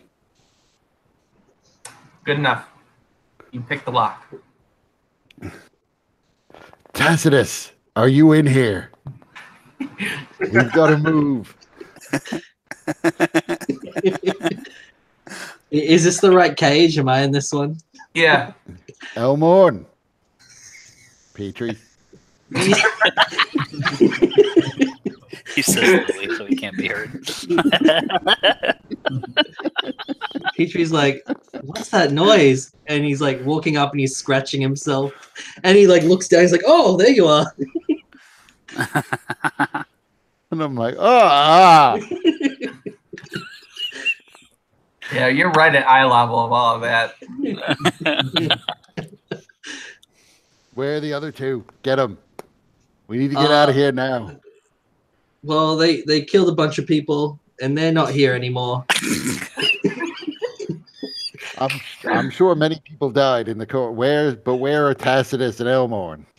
I didn't see them. I was looking at a wall.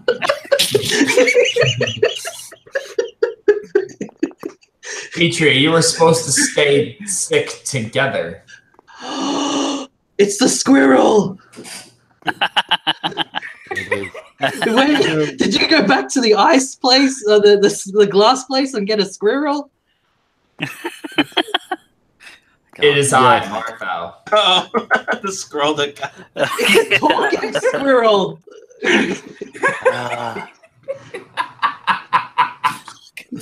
And at least it's Martho. It is I, Martho. Be amazed and behold my beauteous form. He's having like a little seizure. He's like, ah. So I will look over at Martho and say, Tacitus and Elmorn must be in the other cell. This seems likely. Are they in the other cell? I didn't see them in there. When did you get separated? What happened? The Warforged came and tried to take a kid away, and then a big boom, and they were gone. And they killed all those people over there. But he just points at like this paste. While you guys are talking, you guys are feeling like bunches of legs like brush up against you and knock into you as the people in the cage rush out. And in the complete blindness of the fog, some of them run into the Warforged, and you can hear people getting cut down. as they run into Warforged, and you can hear the Warforged say, "The prisoners are escaping." Let's make our way to the other cell. Everyone who wants to live, follow us. Yes. Features like looking around. He's like, riot, riot, woo! No, not noise. No, Stealth. right. Be quiet. Quiet, quiet.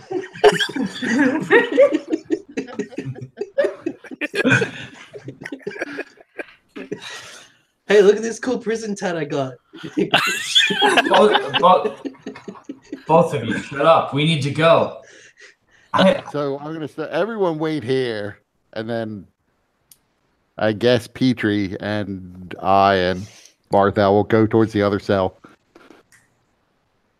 All right. But like towards the side of it, not towards the front of it.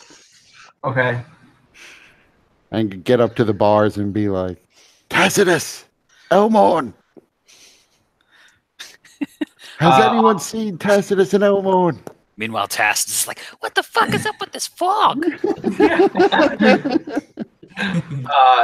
You also would have heard the Thunderstone, which you've heard before. Yeah, so you just hear people in the cage screaming for help, let us out, help us, help us. You don't hear anybody respond to Elmorn or Tacitus. I don't think they're But in then here. after a moment, you hear somebody say, "Yeah, my name's Elmorn." It doesn't sound.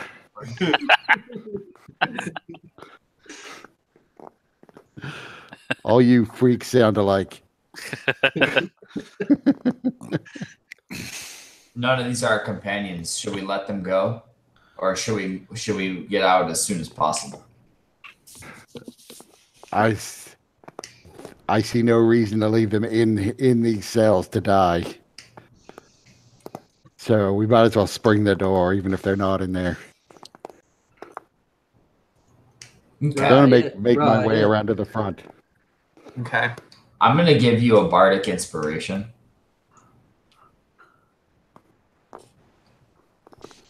So there's no Warforged in front of this one. Or if there's a couple of Warforged feet not too far away from you, but you also see a couple of bare human feet kind of moving with it, and you can see a sudden splash of blood upon the ground, and then a fall, and the lifeless eyes of one of the prisoners staring up at you. Well, at least it wasn't our people, I guess. I'm gonna try to pick the lock on this cell door. All right. Oh, that was pretty good. 27. Yeah, it opens easily. Actually, I forgot the -3, so 23. Even so. And then just I'll swing the door open and make it squeak or bang so that people are aware it's open. Maybe they took him to the egg to sacrifice him. So the minute that the people hear the door open, there's just a rush of more bodies just flooding from the cell. Meanwhile, Tacitus and Elmorn, you guys are making your way to the door. You no longer need to make stealth checks since you're small and just below the fog line. That's nice to hear. So you get to the door, and you are too short to reach the doorknob. Sure. You need some automatic boots. I want to give Tacitus a boost. Okay, sure. 2 naked people giving boosts, that's not pretty.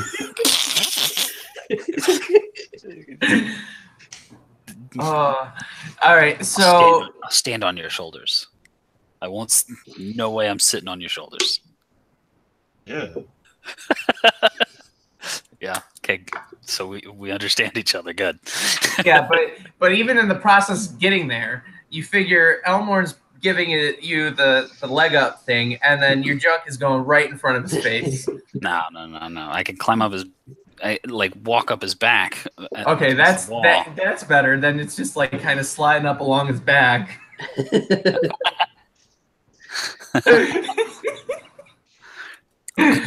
There's no good way to do this. So anyway, Tacitus, you're up there. You try and turn the door. It's locked. God damn it. Is there a keyhole? Huh? Is there a keyhole?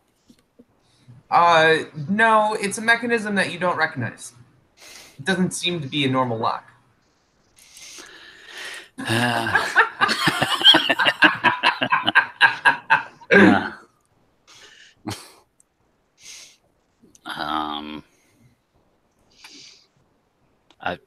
Does it seem like an actual mechanism, or does it look arcane? It's a mechanism. Well, I mean, even small, my firebolt should still be pretty potent. It's probably going to draw some attention. How about this? No, yeah, it's just going to draw so much attention. Son of a bitch. God damn these bastards and their fucking paranoia. I mean, and their fucking paranoia.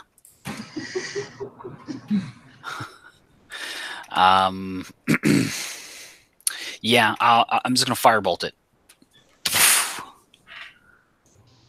Okay. See if I can blast the fucking doorknob off. The firebolt is not sufficient. And it does. You hear, "Hey, did you see that flash? Are they trying to get in?"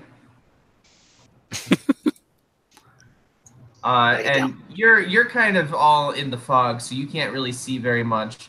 But Elmorn, you see a couple of pairs of Warforged legs heading over towards you. Oh shit.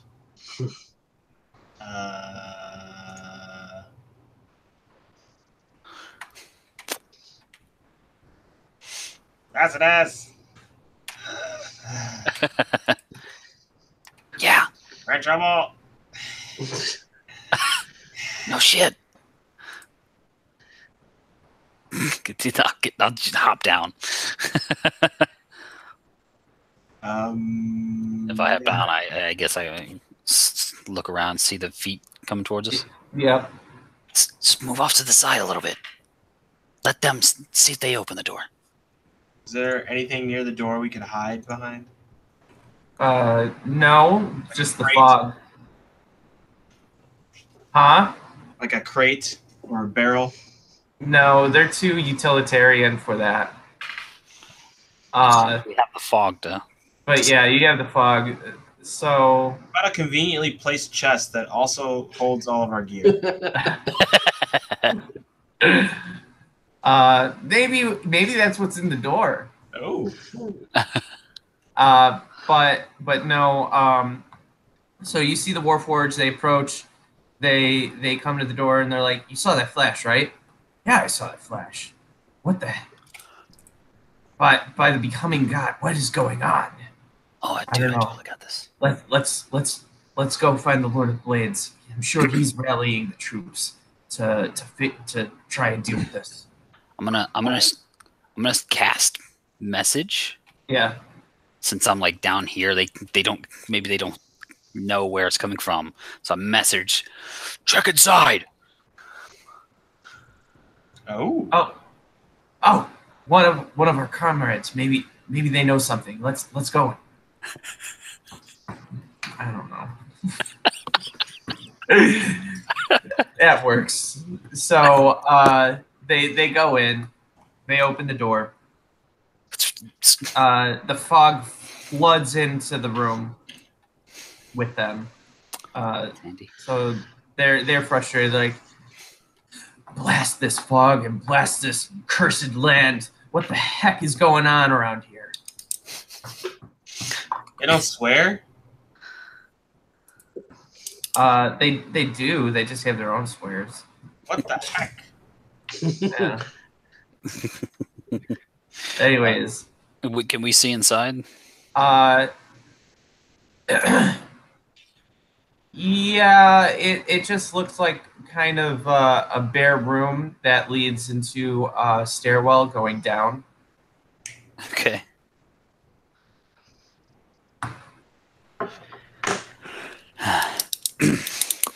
Looks like some stairs. Should we go inside? Better than standing out here. Well, then let's dip inside. So what you see downstairs, the fog continues to flow in with you, continuing to give you cover even inside. Once you reach the bottom of the stairs, you just see dozens and dozens and dozens of pairs of Warforged feet standing in organized rows. Fort!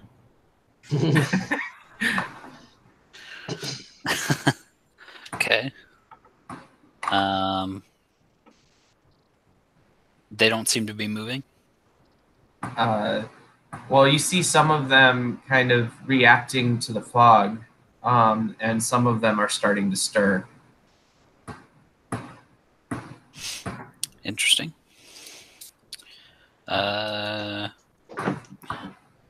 With all the fog, it's kind of hard to see much here to determine much. Yeah, I mean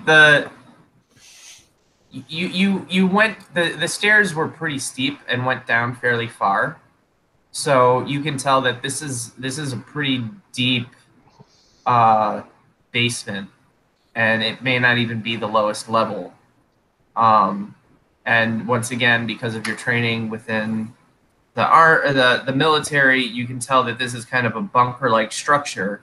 Mm-hmm. And so between that, the depth of how far you went, as well as the near endless rows of feet, Warforged feet you see, this is their version of a barracks, and this is a better scale of understanding not only the depth of this compound below the surface of what's unseen, but also the sheer forces that this Warforged encampment possesses.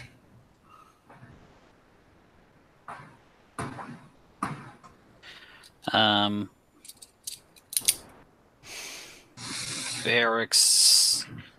I mean, so having that in mind, would the other building also be a sort of barracks, or would it be a different function? I mean, it looks similar, but it could potentially be a different function.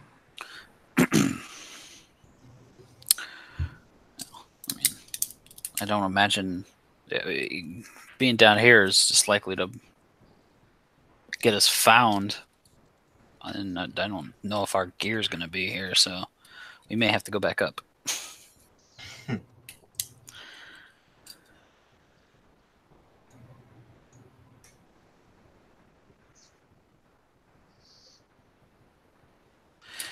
Yeah, we may have to go back up. I'm not sure this is what we're looking for. Hey, did someone hear that? Oh, shit. Whispering very, very quietly. Let's go. We gotta hurry up because this spell only lasts a minute. So.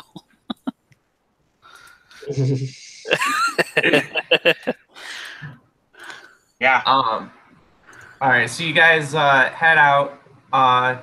Meanwhile, Ivar, Marthal, and Petrie, you guys are heading towards the egg and the creation forge. Yeah, I think that was the plan. Yeah, and also you're muted, Kurt. Yeah, that was the plan. And while I move, I'm going to launch another Thunderstone at the back wall this time. Okay. So a large thunderous boom precedes Ivar's arrow. Also, Petrie would try to take notice if he can see the guy who knew something about the egg. And if he does, maybe to grab him and just start reefing him along in amongst the riot. Nobody knew about the egg. The only Oh guy no, yeah, the machine, yeah. Right, the creation forge. Yeah. That's going to be a very difficult thing to find in the fog. Go ahead and roll perception at disadvantage, and even then, it's going to be a hard check. Okay. Perception. You can always roll a natural. Okay. So how does a 15 look? With disadvantage? No? Yeah, no, I give up. He also very likely may have been one of the people that got exploded. I thought that dude hung out in the back. Yeah. So there's that. Yeah, no, I just wouldn't take notice then. Yeah, no, you wouldn't have known because you were looking at a wall. Yeah. All right, so as you guys are approaching the creation forge, you actually see a miniature Tacitus and Elmorn heading from around the corner of one of the buildings. Right before we get big again. They're so cute. Look. You guys are normal size finally. And then they grow. Oh. And Petrie goes, oh, as well as he looks down at his junk. Constant reminder. So does the fog adjust for us? It changes to make a bubble for you, as I've described before. Okay. It's still a ceiling for Ivar and Marthau, but the bubble is for you, Petrie, and Elmorn. Yeah, you see, you don't see Marthau. You just see Ivar with a squirrel on one shoulder and egg on the other. Yeah. A magnificent squirrel. Still no With Marthau? That squirrel thinks it's Marthau. Tacitus. Elmorn, it's great to see you. I don't like your enthusiasm right now. I've been telling him that. That squirrel just talk to us? Indeed, my compatriot. This is Secret Agent Ivar. We've collected all of our people, but I don't know where their equipment is. How does that squirrel smell like a skunk? Oh, I forgot about that. That might have given me pause, putting them on my shoulder.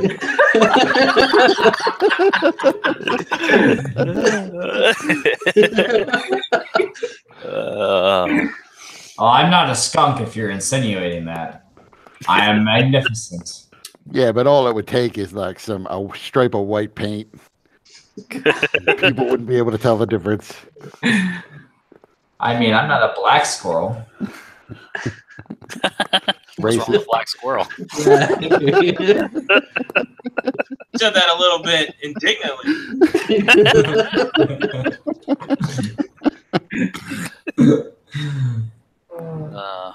We've gone off the rails. Well, I told you it was going to happen. I warned everybody tonight. These are like reoccurring throughout the night as well. This rescue might have gone smoother if you were still in your cells. But now that we're all together, do you know where your equipment is? Well, I know where it's not, and it's not in that building right there. I just point down. I'm like, yeah, it's just there. Shh.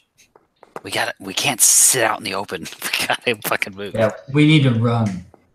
Everybody make a dexterity saving throw.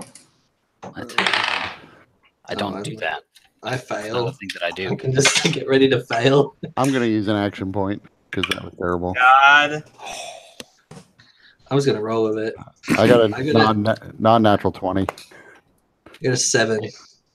Hey, that's a 19 on the die. -2 because of your fucking body horror. I right. got a 6. Do you need one of those action points, man? Nope. Let it happen. What? Nope. Let it happen. Yeah. All right. So, who rolled lower than a 15? Me. I did. All right. Oh, 3 of you. Be ready to report back in. Just lost 3 players. 3 more 3 companions.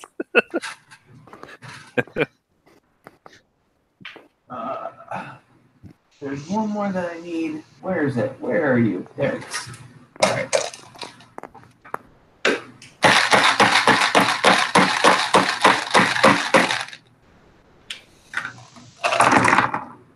How many dice was that? Damn.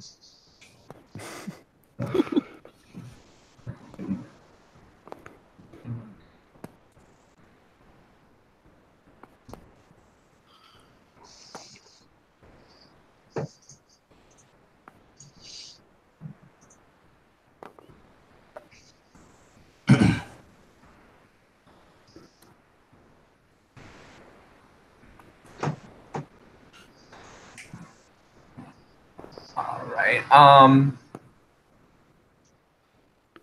Everybody that failed takes 78 damage. Everybody that succeeded takes half of that. As one of the Warforged Titans trips and falls on the group. Is that How much Yeah, damage? what kind of damage? is that whiplash damage? No, it's not 76? Yeah, and those that failed also are now kind of pinned underneath of it. So 76 damage. 78. Oh, And wait. who is Egg protecting if he can only protect one? I guess you have eggs, so. But he's loyal to me. Right. Well, I think you can pick anybody within 10 feet if I read that correctly. yeah, but he also listened to Ivar, so he's protecting the Displacer Beast cat. Cub. That's fair. No, I Yes.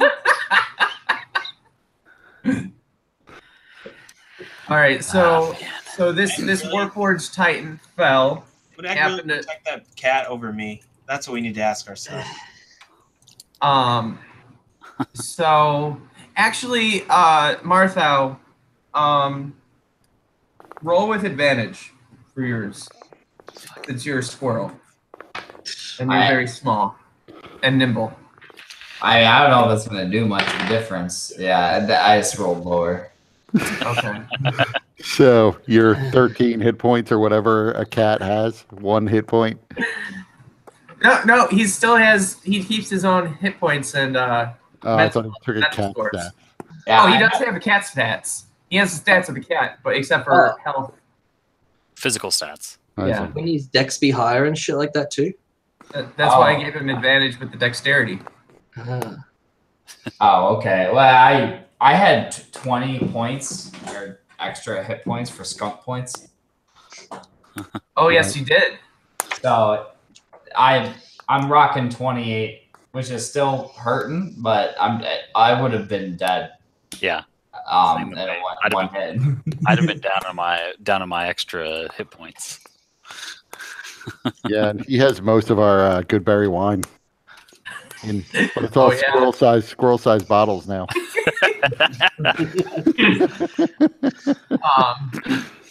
All right, so Petrie, Marthau, and Elmorn are all pinned underneath this thing to varying degrees. So Ivar and Tacitus, you guys see this. How do you help? And Marthau, Petrie, and Elmorn, how are you trying to get out from underneath this thing? I'm gonna I'm gonna try and reduce it. Ooh, okay. I'm assuming it's an unwilling target, so it would have to make a con save, which it'll probably make because it's a giant fucking Warforged. Yeah, Well, and I'm trying to throw one of those potion vials I got from the bandolier onto its back as he's shrinking it. all right. So that vial, we're gonna say that that's gonna eat into it a little bit and cause some concerns for it. So it'll roll this Constitution save at disadvantage. DC So 16. It's still like a +8 modifier though. Yeah. Roll below 8. If it succeeded. Yeah. That bastard. But if you want to use an action point to make me re-roll that. Sure, absolutely. I will. Without hesitation. That was a number. Still made it. I'm not gonna. I'll use an action point and then re-roll it again. All right, I'll switch up the dice. I'll use my metal dice. Yeah, I rolled 2 17s. Shall we go for a 4th action point? I have 1 action point left, but I'm concerned I may need it. But I mean, does it look like they just need to make an athletics check, or does it look like they're just not getting out of there? I mean, does it look like they've broken bones when he shrinks? they're very hurt, especially the tiny squirrel caught underneath tons of metal and stone. Yeah, okay. I'll use my last action point to make a reroll. For the squirrel. Natural 1. There we go. Glorious. He gets shrunk even more. So he gets shrunk down to Tacitus's size. Oh, let's fuck this dude up.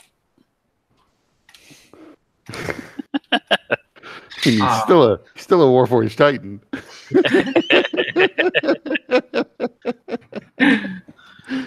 I mean, a regular reduce would reduce his damage output by a D4. Right. But if we shrunk him down twice, I mean, maybe it's 2D4 or D8.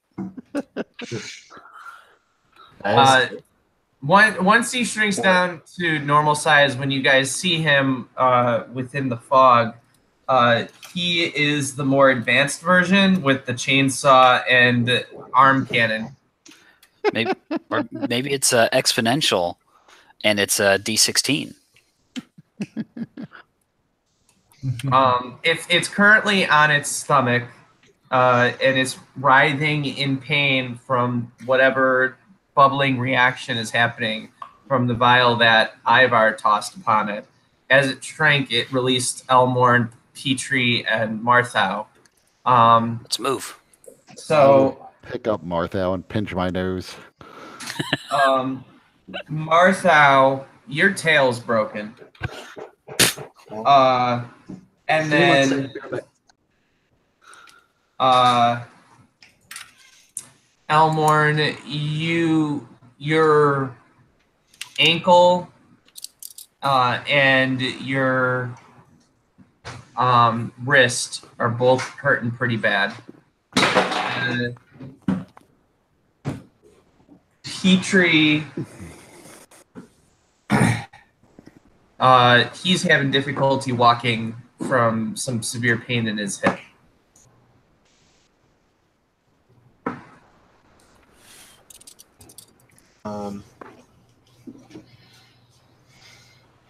So, but you guys are free. Can I call upon the light to heal myself? So is this? Are you using your lay on hands or are you using a spell? Lay on hands. All right. Oh my god, it's freezing.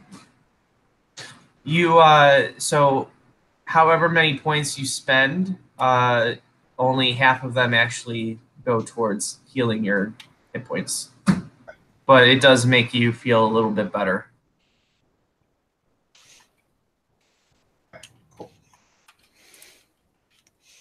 right. Let's move. We gotta go. You're muted. First, as we move, I'm going to throw a Tanglefoot bag on the prone Warforged.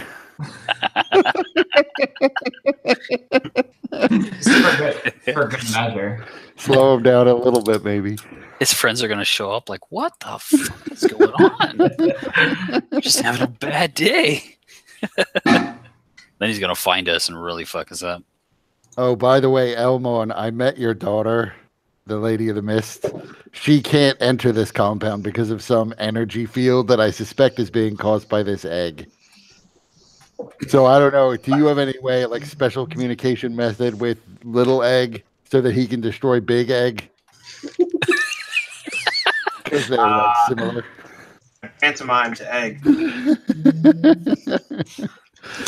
Little egg grows to like giant kaiju size. They have a fight.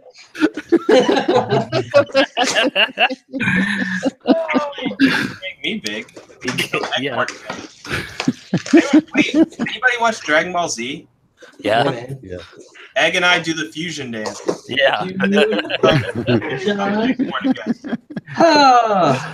How long has Elmore been doing enough yoga to get down low enough in that stance to touch fingers with egg?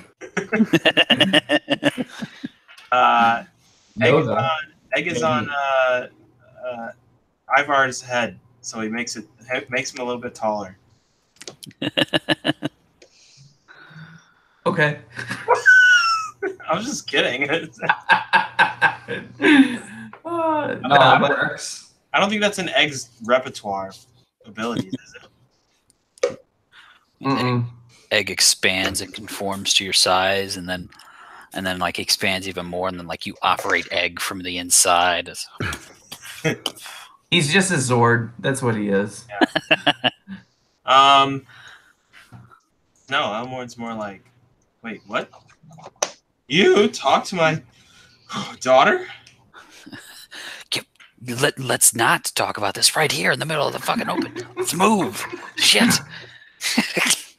Go. Very stunned as I'm Go to the other building. feeling my ankle. So Petrie, I mentioned that you're experiencing some very severe pain in your hip. Ooh, I'm an old man now. I need a replacement, guys.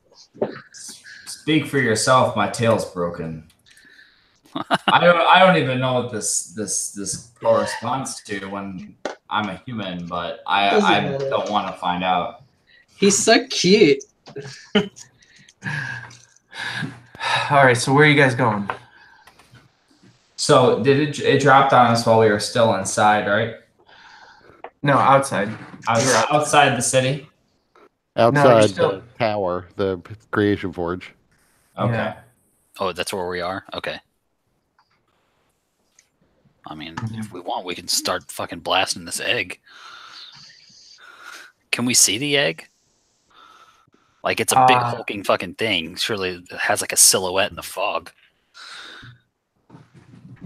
Only barely, and that's because it does glow with its own light. But it's still pretty difficult to see. But we know the general. Huh? But we know the general direction. Mm-hmm.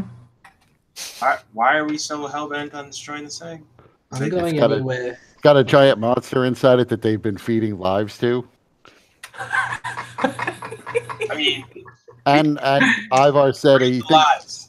thinks it's the thing that's keeping your daughter out of this compound. I mean, it's clearly this compound was built around this egg. I thought, isn't there like a giant tower thingy too? Maybe that's what's keeping her out. Could be. We're right next to it, I think. Destroy Yeah, that. we're next to both of them. Yeah. Yeah, and you're right next to that Warforged Titan. Yeah, we That should is still- leave the Warforged Titan. All right, in the dark. I'm gonna start running towards the thingy then, the egg.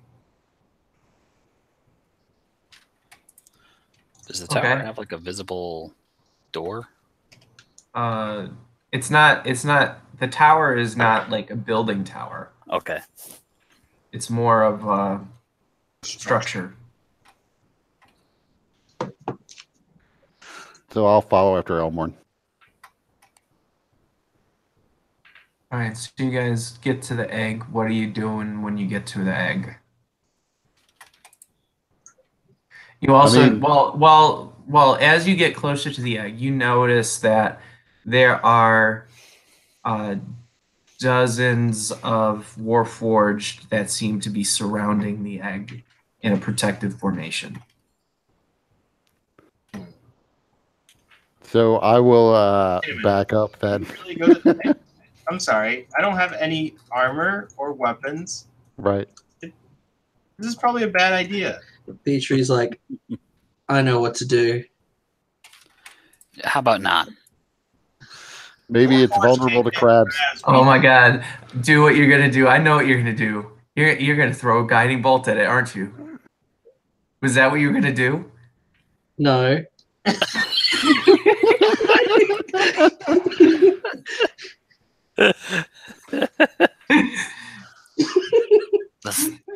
Let's go to the other building. See if we can find our gear. Sounds like a good idea. Although, how long does it take you to put on your armor? Like a long time? Yeah, we'll find a place we can hang out for a moment. For like 10 minutes? Just listen with me. Just listen to me here. I can do this. No. Do what? I can Explain get every aspect of your plan before you put it into action.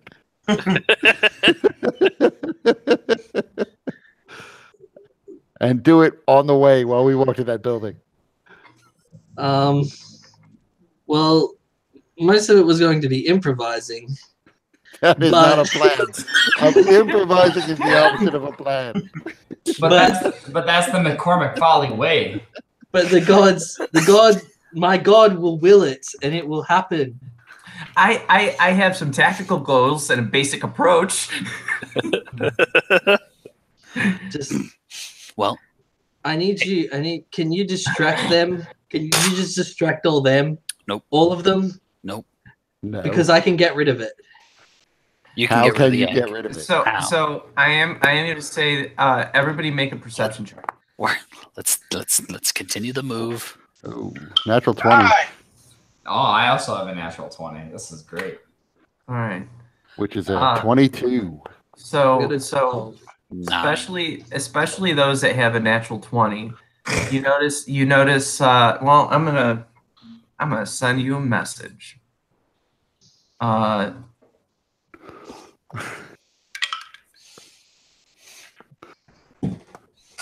did everybody else get though? I only got a 9. Dude, This is Secret Agent Ivar. Entire game. I got a 5. Oh man, it's just not your night. Yeah. It sucks. I'm pissed. Put me in a fight. Then I'll roll well. Yeah. Let's not put you in a fight until we have all our shit, yeah? This is Secret Agent Ivar. We're approaching the other building. I think, if it's possible, Petrie is getting worse. Maybe fight. I don't need any of my stuff. I can do this on my own.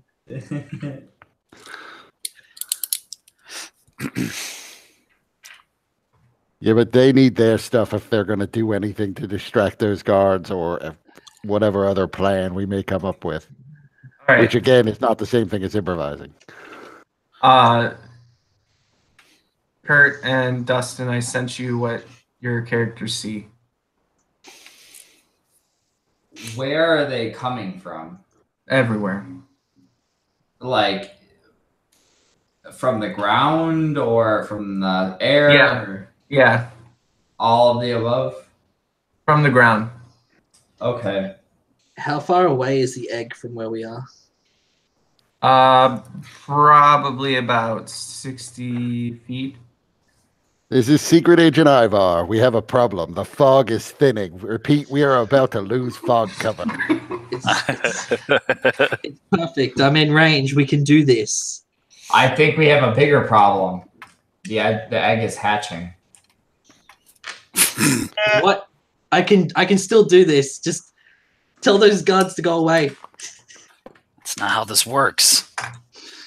Also, there's a large number of badger-sized green dragons that are coming up out of the ground.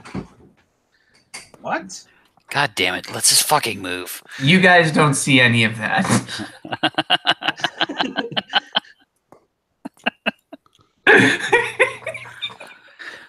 You slept outside, didn't you? Fucking. Let's get to the building. You guys should know my handlers in Zalago think that Mothal may have gone crazy. What the The stone told me so.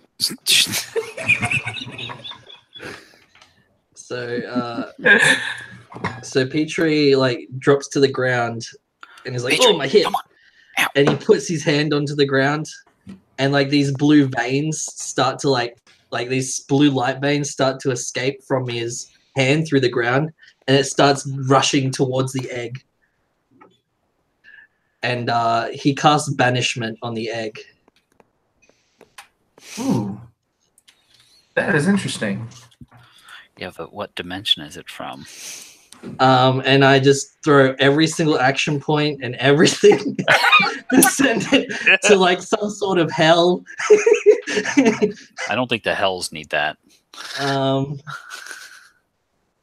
Just somewhere where it'll die. A good semantic question: what is the egg a creature? Because that's what banishment works on. I use the action points to make it a creature.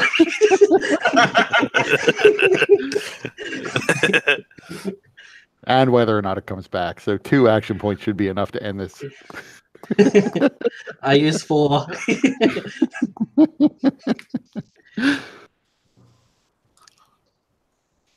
I'm reading the description right now. Yeah.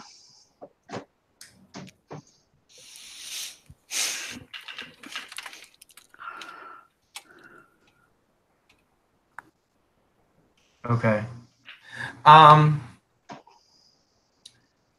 many action points are you spending? 4.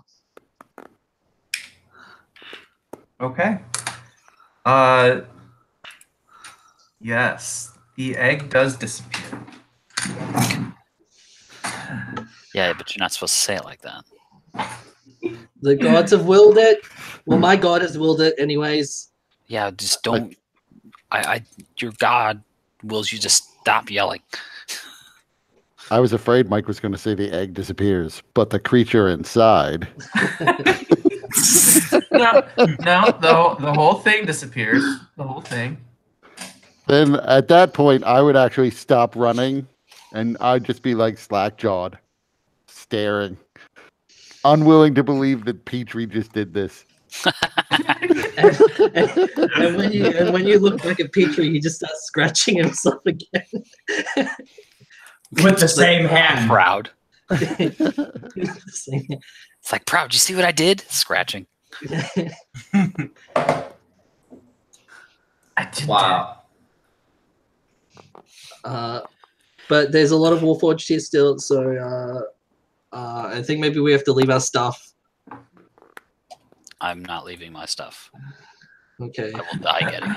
Within the fog, as it begins to clear up, which it slowly is doing, you are noticing that Ivar was correct with that.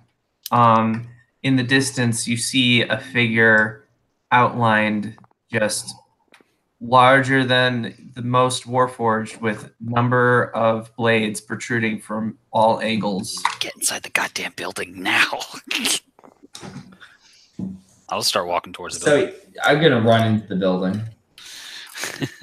This is Secret Agent Ivar. I don't.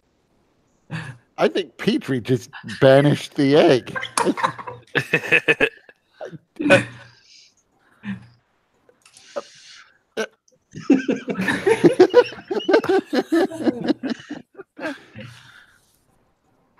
Then I'll turn and walk.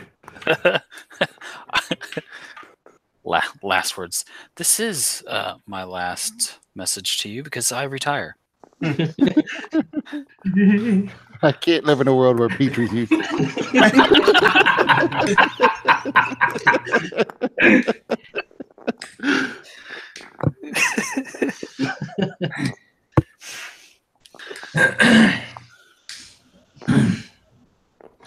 All right, so you guys make your way over to the building, and you find it locked, just like the other one. Out of my way. Yeah, but there's no keyhole. Is is there a lock of some sort? Yeah, but it's unlike one that you've ever seen. It's more of a mechanisms that kind of slide back and forth in a very strange way. Like it's not necessarily a keyhole or anything like that. It's more of a pattern type of lock. So it's not one that can be picked? Not in the traditional sense, no. So your normal lockpick would not necessarily help. Well, my expertise in Tinker's tools. Yeah. So you'll need 2 checks. One, you'll need a strength check with your Tinker's tools proficiency to break a piece of it, this contraption off, to be able to access some of the stuff maybe within. Okay, so a strength check with Tinker's tools. What's the second check? That will be an intelligence-based check, since this is something that's very unfamiliar to you. I got an 18 on the strength check with Tinker's tools. All right, so you're able to pry out a piece of the thing to reveal some deeper inner workings. Oh, and I rolled an 18, which is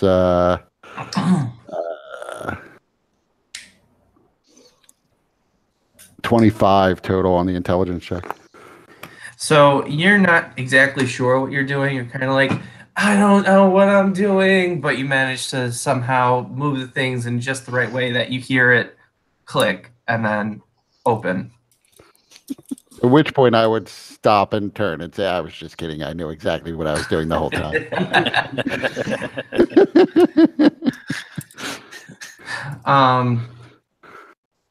You are able to take note of this mechanism and kind of add it to your repertoire to kind of try and understand it and maybe replicate this. Because it's definitely something that you've not seen before. And once you got into the inner workings, you processed it out and you're kind of, you still don't know quite how it works, but it's something that you're going to be probably looking into on your downtime. Try and explore that. I would be pretty curious myself because, like, having been in the military and whatnot, I hadn't seen anything like that. Mm-mm. So it would have been something that these fuckers developed on their own. Ostensibly. So you guys are able to go in, and you notice that this building, at least Tacitus and Ivar notice that it's very different. It does have rows and rows and rows of equipment that all seem to be kind of put together by category. So you see like rows of armor, weapons, ammunition, various things, just kind of all categorically organized. So your stuff is not all in a pile. God damn it. It's been dispersed among all of this stuff. But it's organized. I look for a hand cannon.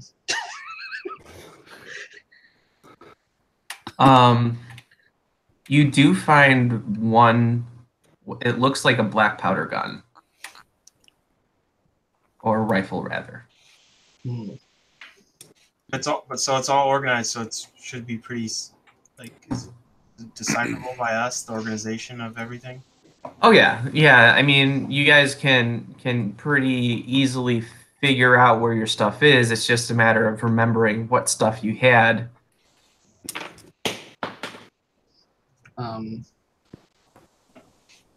thing I know and how much of it, and also how much of it is important enough to you that you need to grab it and leave with it. Well, tell me what it is you're looking for, and I will help you start pulling stuff out. Just shout things out, and I'm going to run up and down these rows. Stendo halberd. So I'm going to go look for the halberd. All right, so you're able to find the halberd. Start donning my plate. And I'm going to activate my robot butler. My gnomish pocket watch butler. I want to find my plate armor and start donning it while he's finding stuff for me. Yeah. And then I'm going to tell the butler, like, concentrate on finding food. We're going to need food to get out of this place. Yeah. That's one thing that you can't find in here.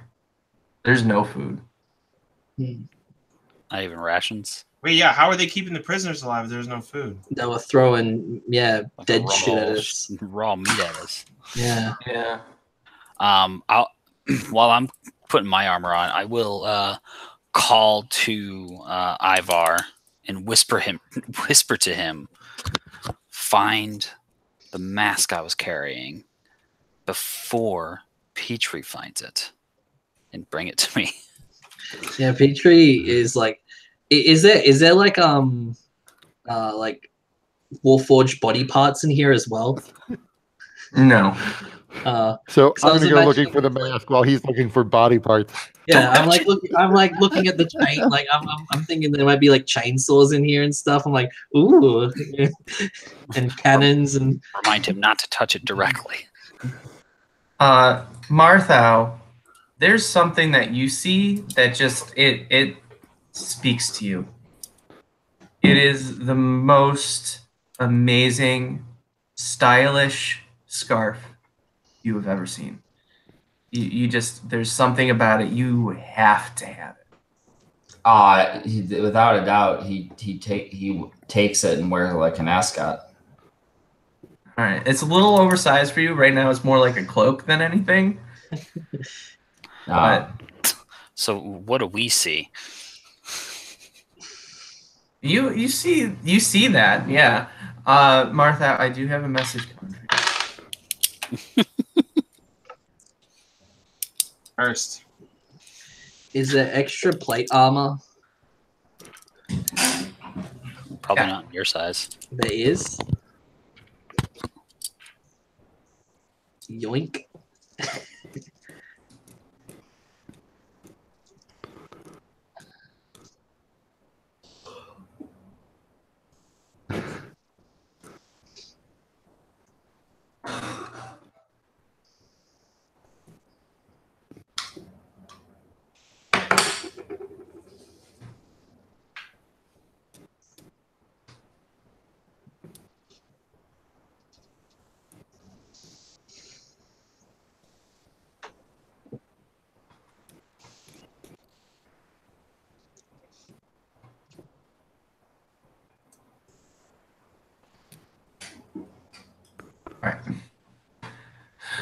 And if I happen to pass by anything that looks like a wand, I will throw that in my bag and keep moving. Okay, you're able to find a wand. So let me make notes of this stuff. So you find a wand.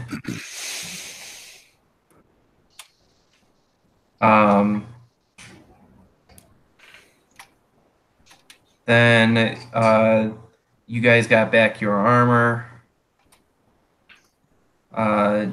You guys, Almorn got his halberd.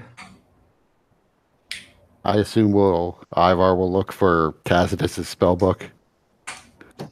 My spell book is in my armor. Okay. Yeah. You guys I were could use looking my for the component pouch. You guys were looking for the mask, which you were able to find. You got the scarf. And then... Did Petrie actually find plate armor, or is that a bit of a stretch? Because he didn't have plate armor before. He only had splint. Yeah. No, you're able to find plate armor.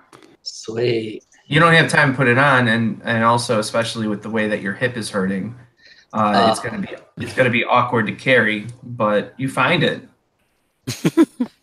Yeah, I can't. I probably can't carry it around. It's too heavy if I'm not wearing it. I mean, splint armor is not going to be much different. You're not wearing any armor right now. You're naked. Hmm. I think. Yeah. Yeah, you go. Yeah, I was just looking through my spells, and One thing, and so Tacitus. Yeah. You are able to find what looks like a bag of holding.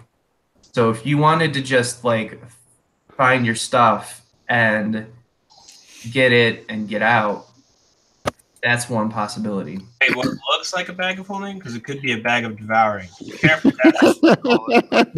Fully aware. I was going to say, hey, Petrie, grab that bag.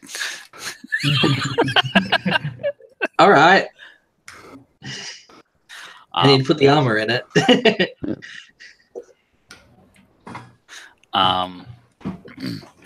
Can I partway through putting my armor on, though, I would definitely, since I couldn't guarantee I would have any actual time to ritually cast anything, I prepare fucking detect magic. I'll cast it so that anything that rings out on its own. I know we're in the Mournlands, everything glows, but anything else. So I can just start, hey, grab that. You're able to find the doll's head. That'll be important. Maybe. Yeah, definitely. Always. I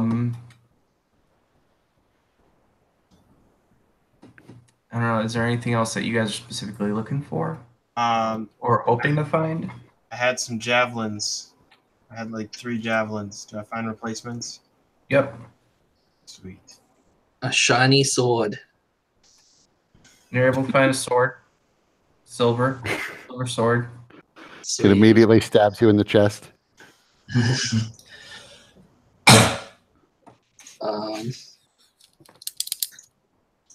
So I had some manacles. I thought those were pretty cool, for kinky stuff. So I was hoping I could find those again. Yeah. You can find some manacles. Sweet. Oh, I can take prisoners again, guys. I'm just gonna put normal clothes on as well. I mean, if there's magic studded leather armor in gnome size, I would take it, but at some point, the requests become a little too specific. Oh, there is something I wanted to find. So back when we were in the desert, I made this awesome enclosure thing out of a bunch of cloaks. I want to find all my cloaks. All my cloth. All right. So you find just a shit ton of cloaks. Yes. All right. Gently used. So you guys are starting to hear Warforged come in. Wait, one more thing. Having noticed that the door is open. Can I get egg back? Give me egg. I look sad.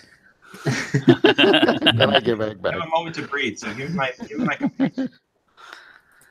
All right. So now, how are you guys gonna get out?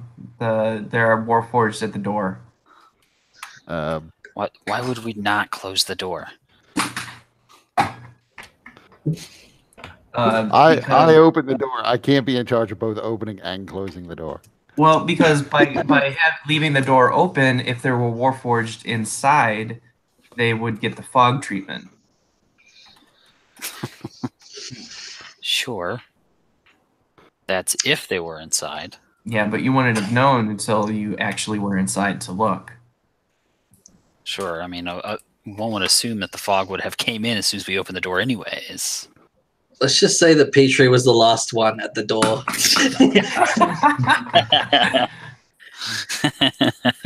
Yeah, he gets a pass. He banished the egg. Yeah. He gets a pass for a while for that one. So how many of them Hold have my come through the door? 3. Are they like blocking the door? No, they're kind of like looking around and starting to move in your kind of general direction. Then But I'm with gonna the fog, you could potentially just try to avoid them. I mean, that certainly would be the preferred option here. Yeah, I think so. And then run. Dustin, Yep. you okay? I'm about ready.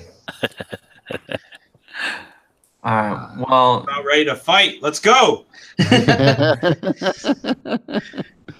I can drop a smoke stick at the door as we leave to further cover our escape.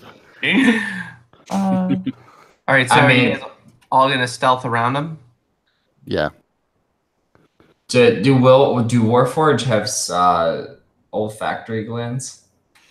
Yes. Well, they have a means of detecting scent.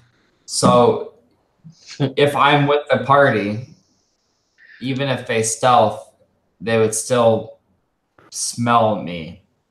Right, but they wouldn't smell you and think, obviously it's a person who's changed himself into a skunk. No,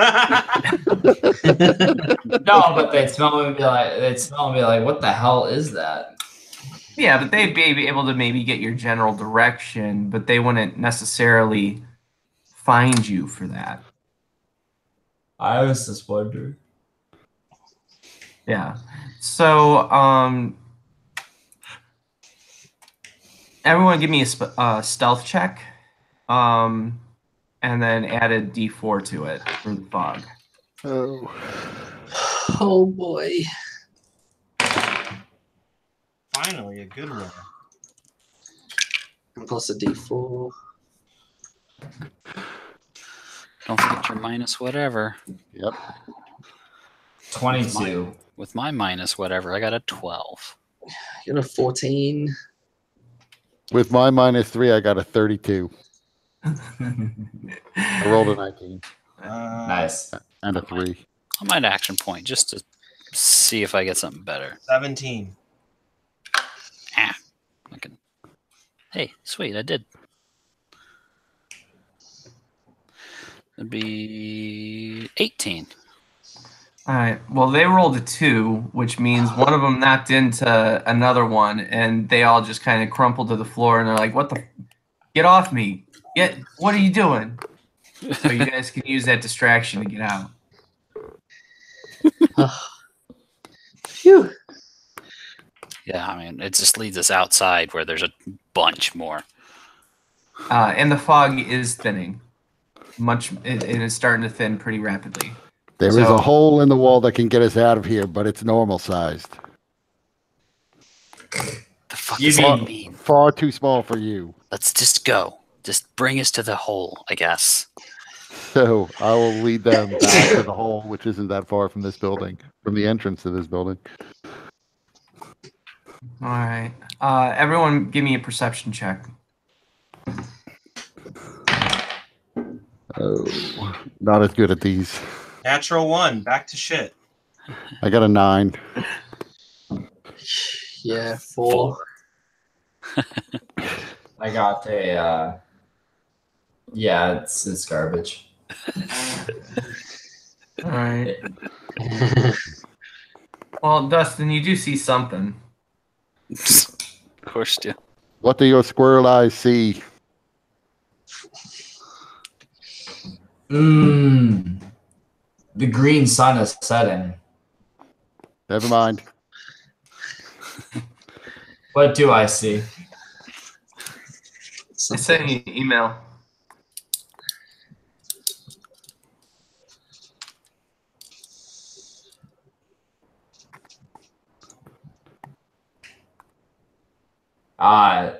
Ooh. I jump up onto Ivar's shoulder. Watch your step. There's lava on the floor.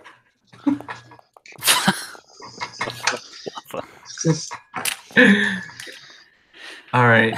So you guys are able to get to the hole. Ivar and Marthau are able to pass through easily, but how are the rest of you guys going to get through?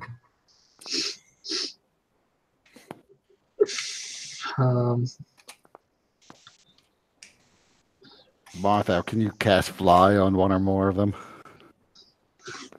So they can fly over the wall or enlarge or reduce on them? Squirrels can't cast fly. What are you talking about? I could do that. So I can cast a twin spell of fly using my level 4 spell slot because I don't have any level 3s left. Actually, I could use sorcery points to buy it.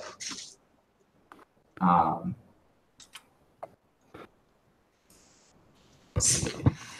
What's the conversion? Because Tacitus can shrink and come through the hole. So I'm going to use 5 sorcery points to get a level 3 spell slot. And then I can cast fly on both of them. Okay. So I do that, and I use 1 sorcery point for twin spell, so it's a total of 6. So I use twin 4.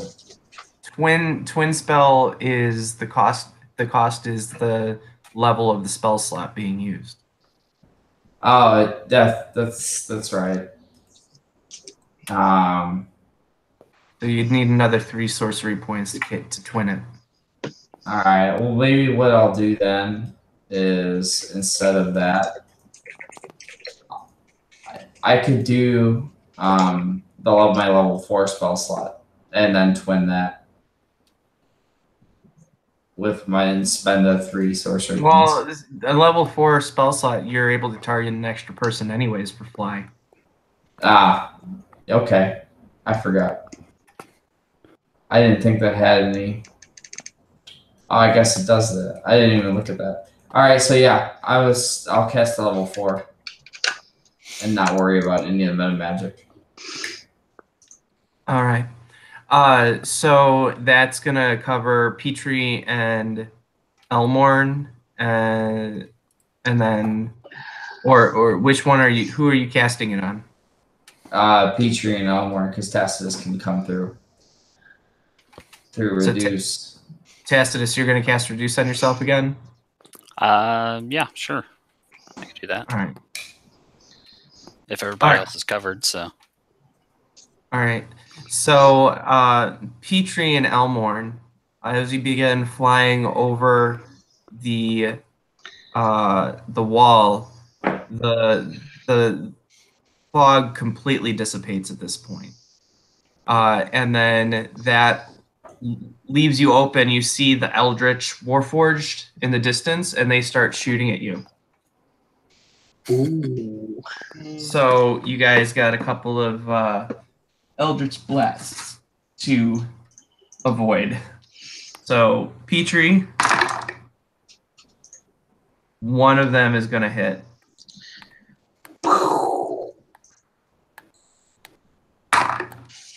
You take 14 damage. And then Elmorn, all 3 managed to miss you.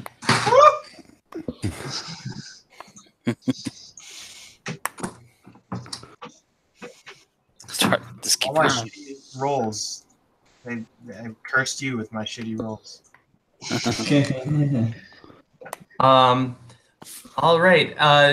So you guys are booking it. As you do, you're suddenly swirled once again in mist, and you feel kind of nauseous. And then once the mist dissipates, you are somewhere else.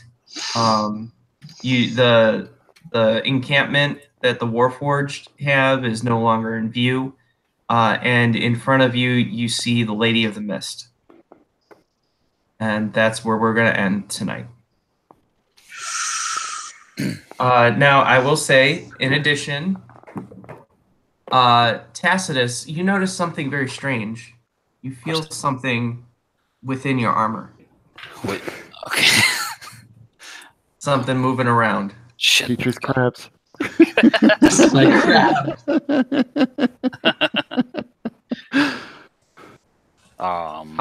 Okay. And then also everybody notices. So Marthau is now once again a human. He's no longer a squirrel, and wearing his magnificent scarf. You see the scarf begin to move on its own. As in, like, there's a breeze, like it's swaying in the breeze on its own, or Nope. No, more like Doctor Strange's cloak. It wraps around your face. It's just a cloak billowing. So this is what those things are. So I'm about to send you guys this. So just because I'm curious, does the Lady of the Mist look enough like Elmorn's daughter that Elmorn has a reaction? Oh yeah, the half of her face that is still pristine is exactly the way that he remembers his daughter. And the melted half of her face is not. So the thing about the other melted half of the face, there's still a quality to it that you can see some of the humanity that's still there. I mean, it's mostly just a gaping eye hole that is the big issue with that part of the face. But once you actually pay attention and look beyond that, that other side of the face is gaunt and it's a bit droopier, but it's still human, and you can see that, which Elmorn also recognizes, but not as his daughter. Oh. So we're going to get more into that next time. I'll say that you also noticed something else strange about her, something that I've already didn't notice before, probably just because of the angle that you were seeing her. But it seems like there's some kind of vague, ghostly energy that kind of trails off from her. But no matter how she turns or moves, it always directs in the same direction, kind of like the comet tail. How, regardless of where it moves around the sun, it always points away from the sun. Sure. And then to everybody else, here is what Marthau and Tacitus found.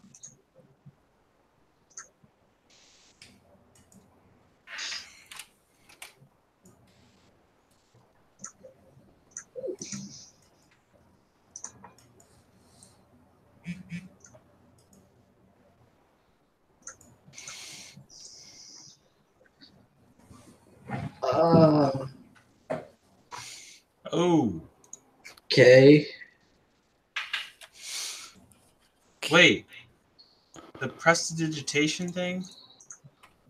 That was on Tacitus. How'd you get that? It was in his armor. It was in his armor? Is that what you said? Yeah. Oh, gross. So less of my crabs. Oh, right. We thought he had. Yeah, sorry. Martha's thing, I made that picture by manipulating this guy here. Oh, nice. And then for the picture for Tacitus's thing, that was originally this. Let's see. Are we supposed to know all the stats of this thing already? Yeah. Oh, okay. I'm setting you guys up for your Animal Friends adventure. Yeah, this is can't wait. So the living prestidigitation was originally this. Ugh. Sea pig. Yeah. Oh, nice. Wow. But can't Marthal be his squirrel self in our Animal Friends adventure? Yeah, that'd be great. I think that's his spirit animal now. We can certainly arrange that. Woo. He could choose whether he wants to use his eye scarf or his squirrel form. I'm just gonna be Egg. I can't even talk. You're Maybe a very message. expressive, though. You're very expressive.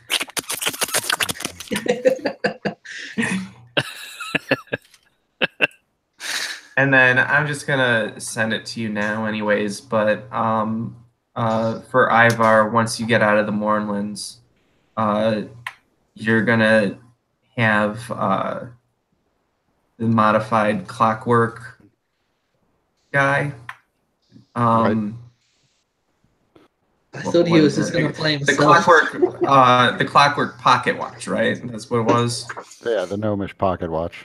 Yeah. It So turns into a little butler. yeah, so that is instead going to Oh, and I will now check on the displacer kitten and take him out of the bag and see if it's still alive. she's alive and purring. Petrie was upset that the squirrel went away, but then he sees his cat and he's like, "Oh!" All right, I'll there. start to hand her back, and then I'll be like, I'm going to go easy on you because you got rid of the giant egg. But just a word, don't put the kitten into the bag of holding.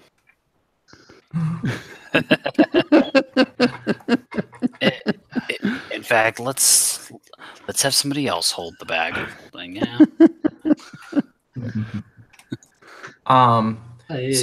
So I sent you guys the clockwork servant that Ivar is going to modify from the gnomish pocket watch. That's a steampunk Iron Man. That's cool.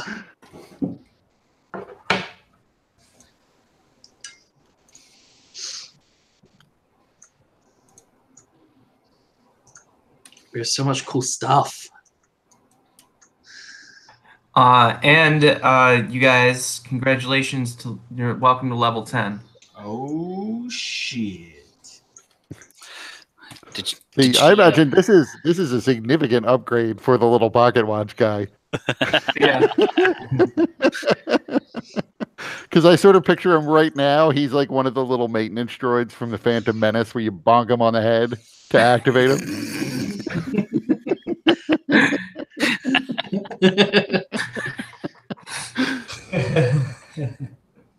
Now you do it anyways, just because it's fun.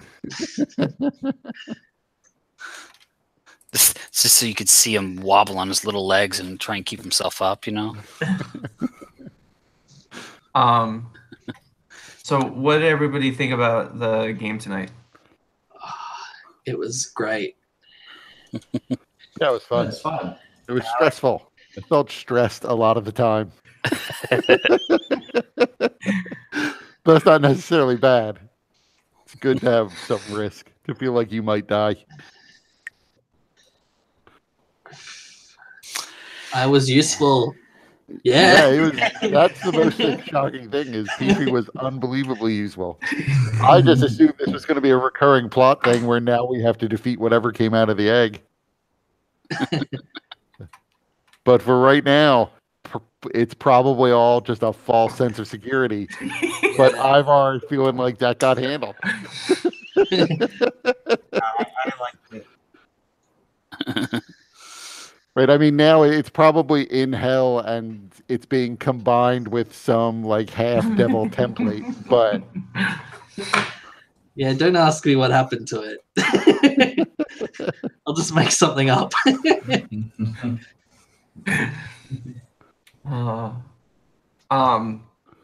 Yeah, I had fun with that. I literally didn't know what I was going to do going into this. All I knew was the fog element. Because I thought that was I thought a cool the fog was extremely comforting because I didn't know what you were going to do as a distraction. So I was really imagining this was going to be a lot more combat heavy than it was.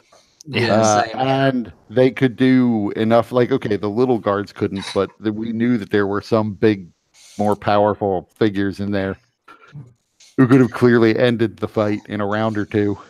Mm-hmm. Especially since we didn't have our shit. Yeah, exactly. Yeah. Yeah, I mean, I did have my shit, and 78 would have wiped out way more than half my hit points in one blow. Yeah, if I had failed that thing, I'd have been down to those Vitality spare points. ones. Yeah. Yeah, I'm on 2 normal hit points right now. Yeah, I mean, two I got hit more twice. of those, 2 more of those attacks, even if I made the saving throw both times, would have brought me to below 0. So that would have been a tough fight. Yeah. It wouldn't have been much of a fight. Well, The only reason we were able to destroy one Warforged Titan before was because Elmorn got enlarged and he was like grappling it, and we were able to consistently like make it miss every attack. mm-hmm. Right. Yeah, and they you could guys really fought only, that thing really strategically. If I remember correctly, I was tackling that thing, and you guys went into the train and ditched me. But yeah, Yeah. I was like, okay, we're gonna go in the train. I'm like, wait, I'm over here fighting by myself now.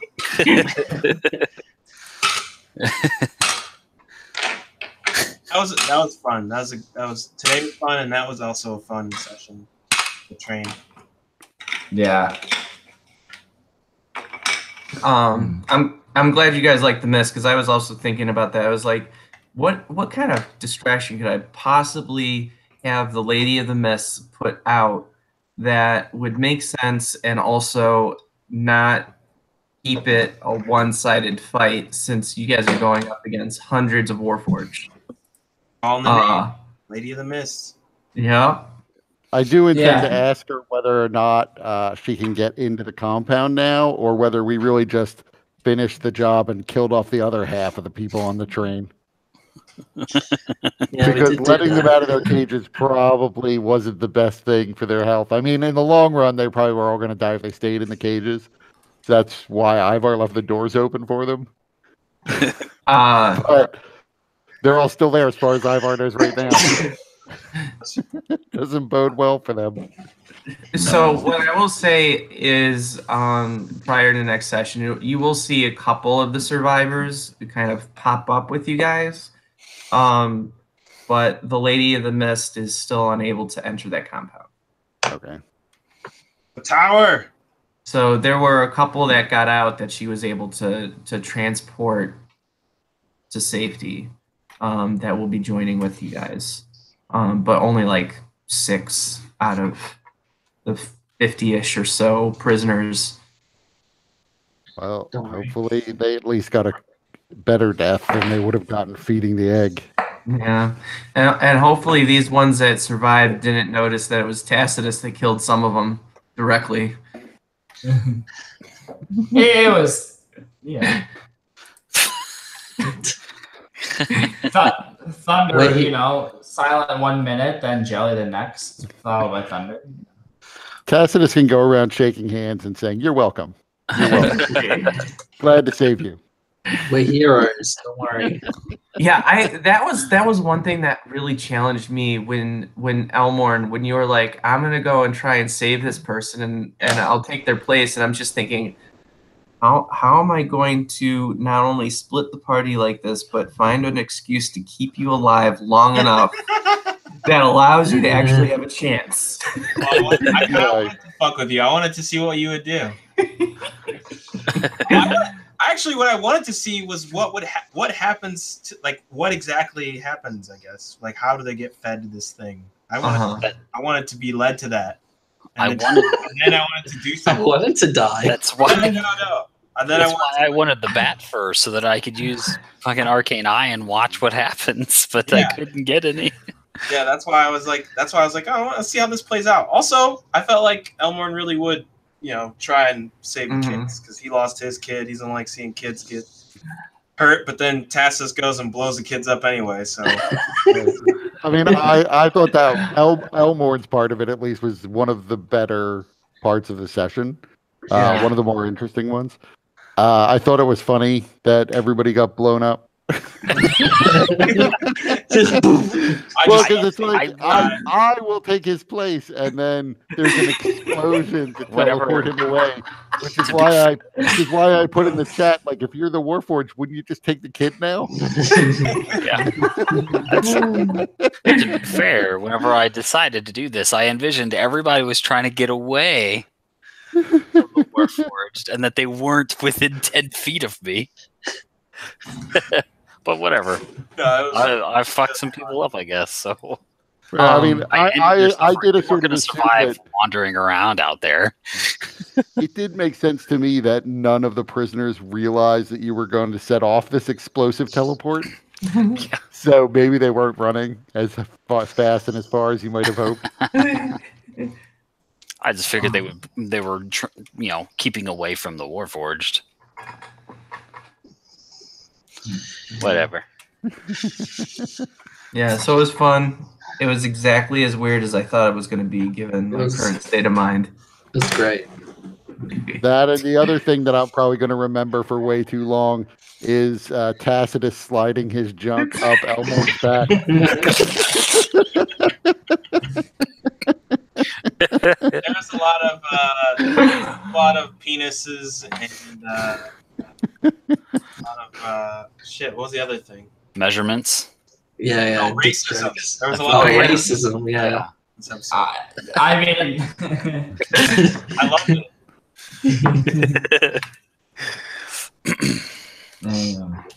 All right. I will see you next week. All right, take care, everyone. Night, guys. Nice.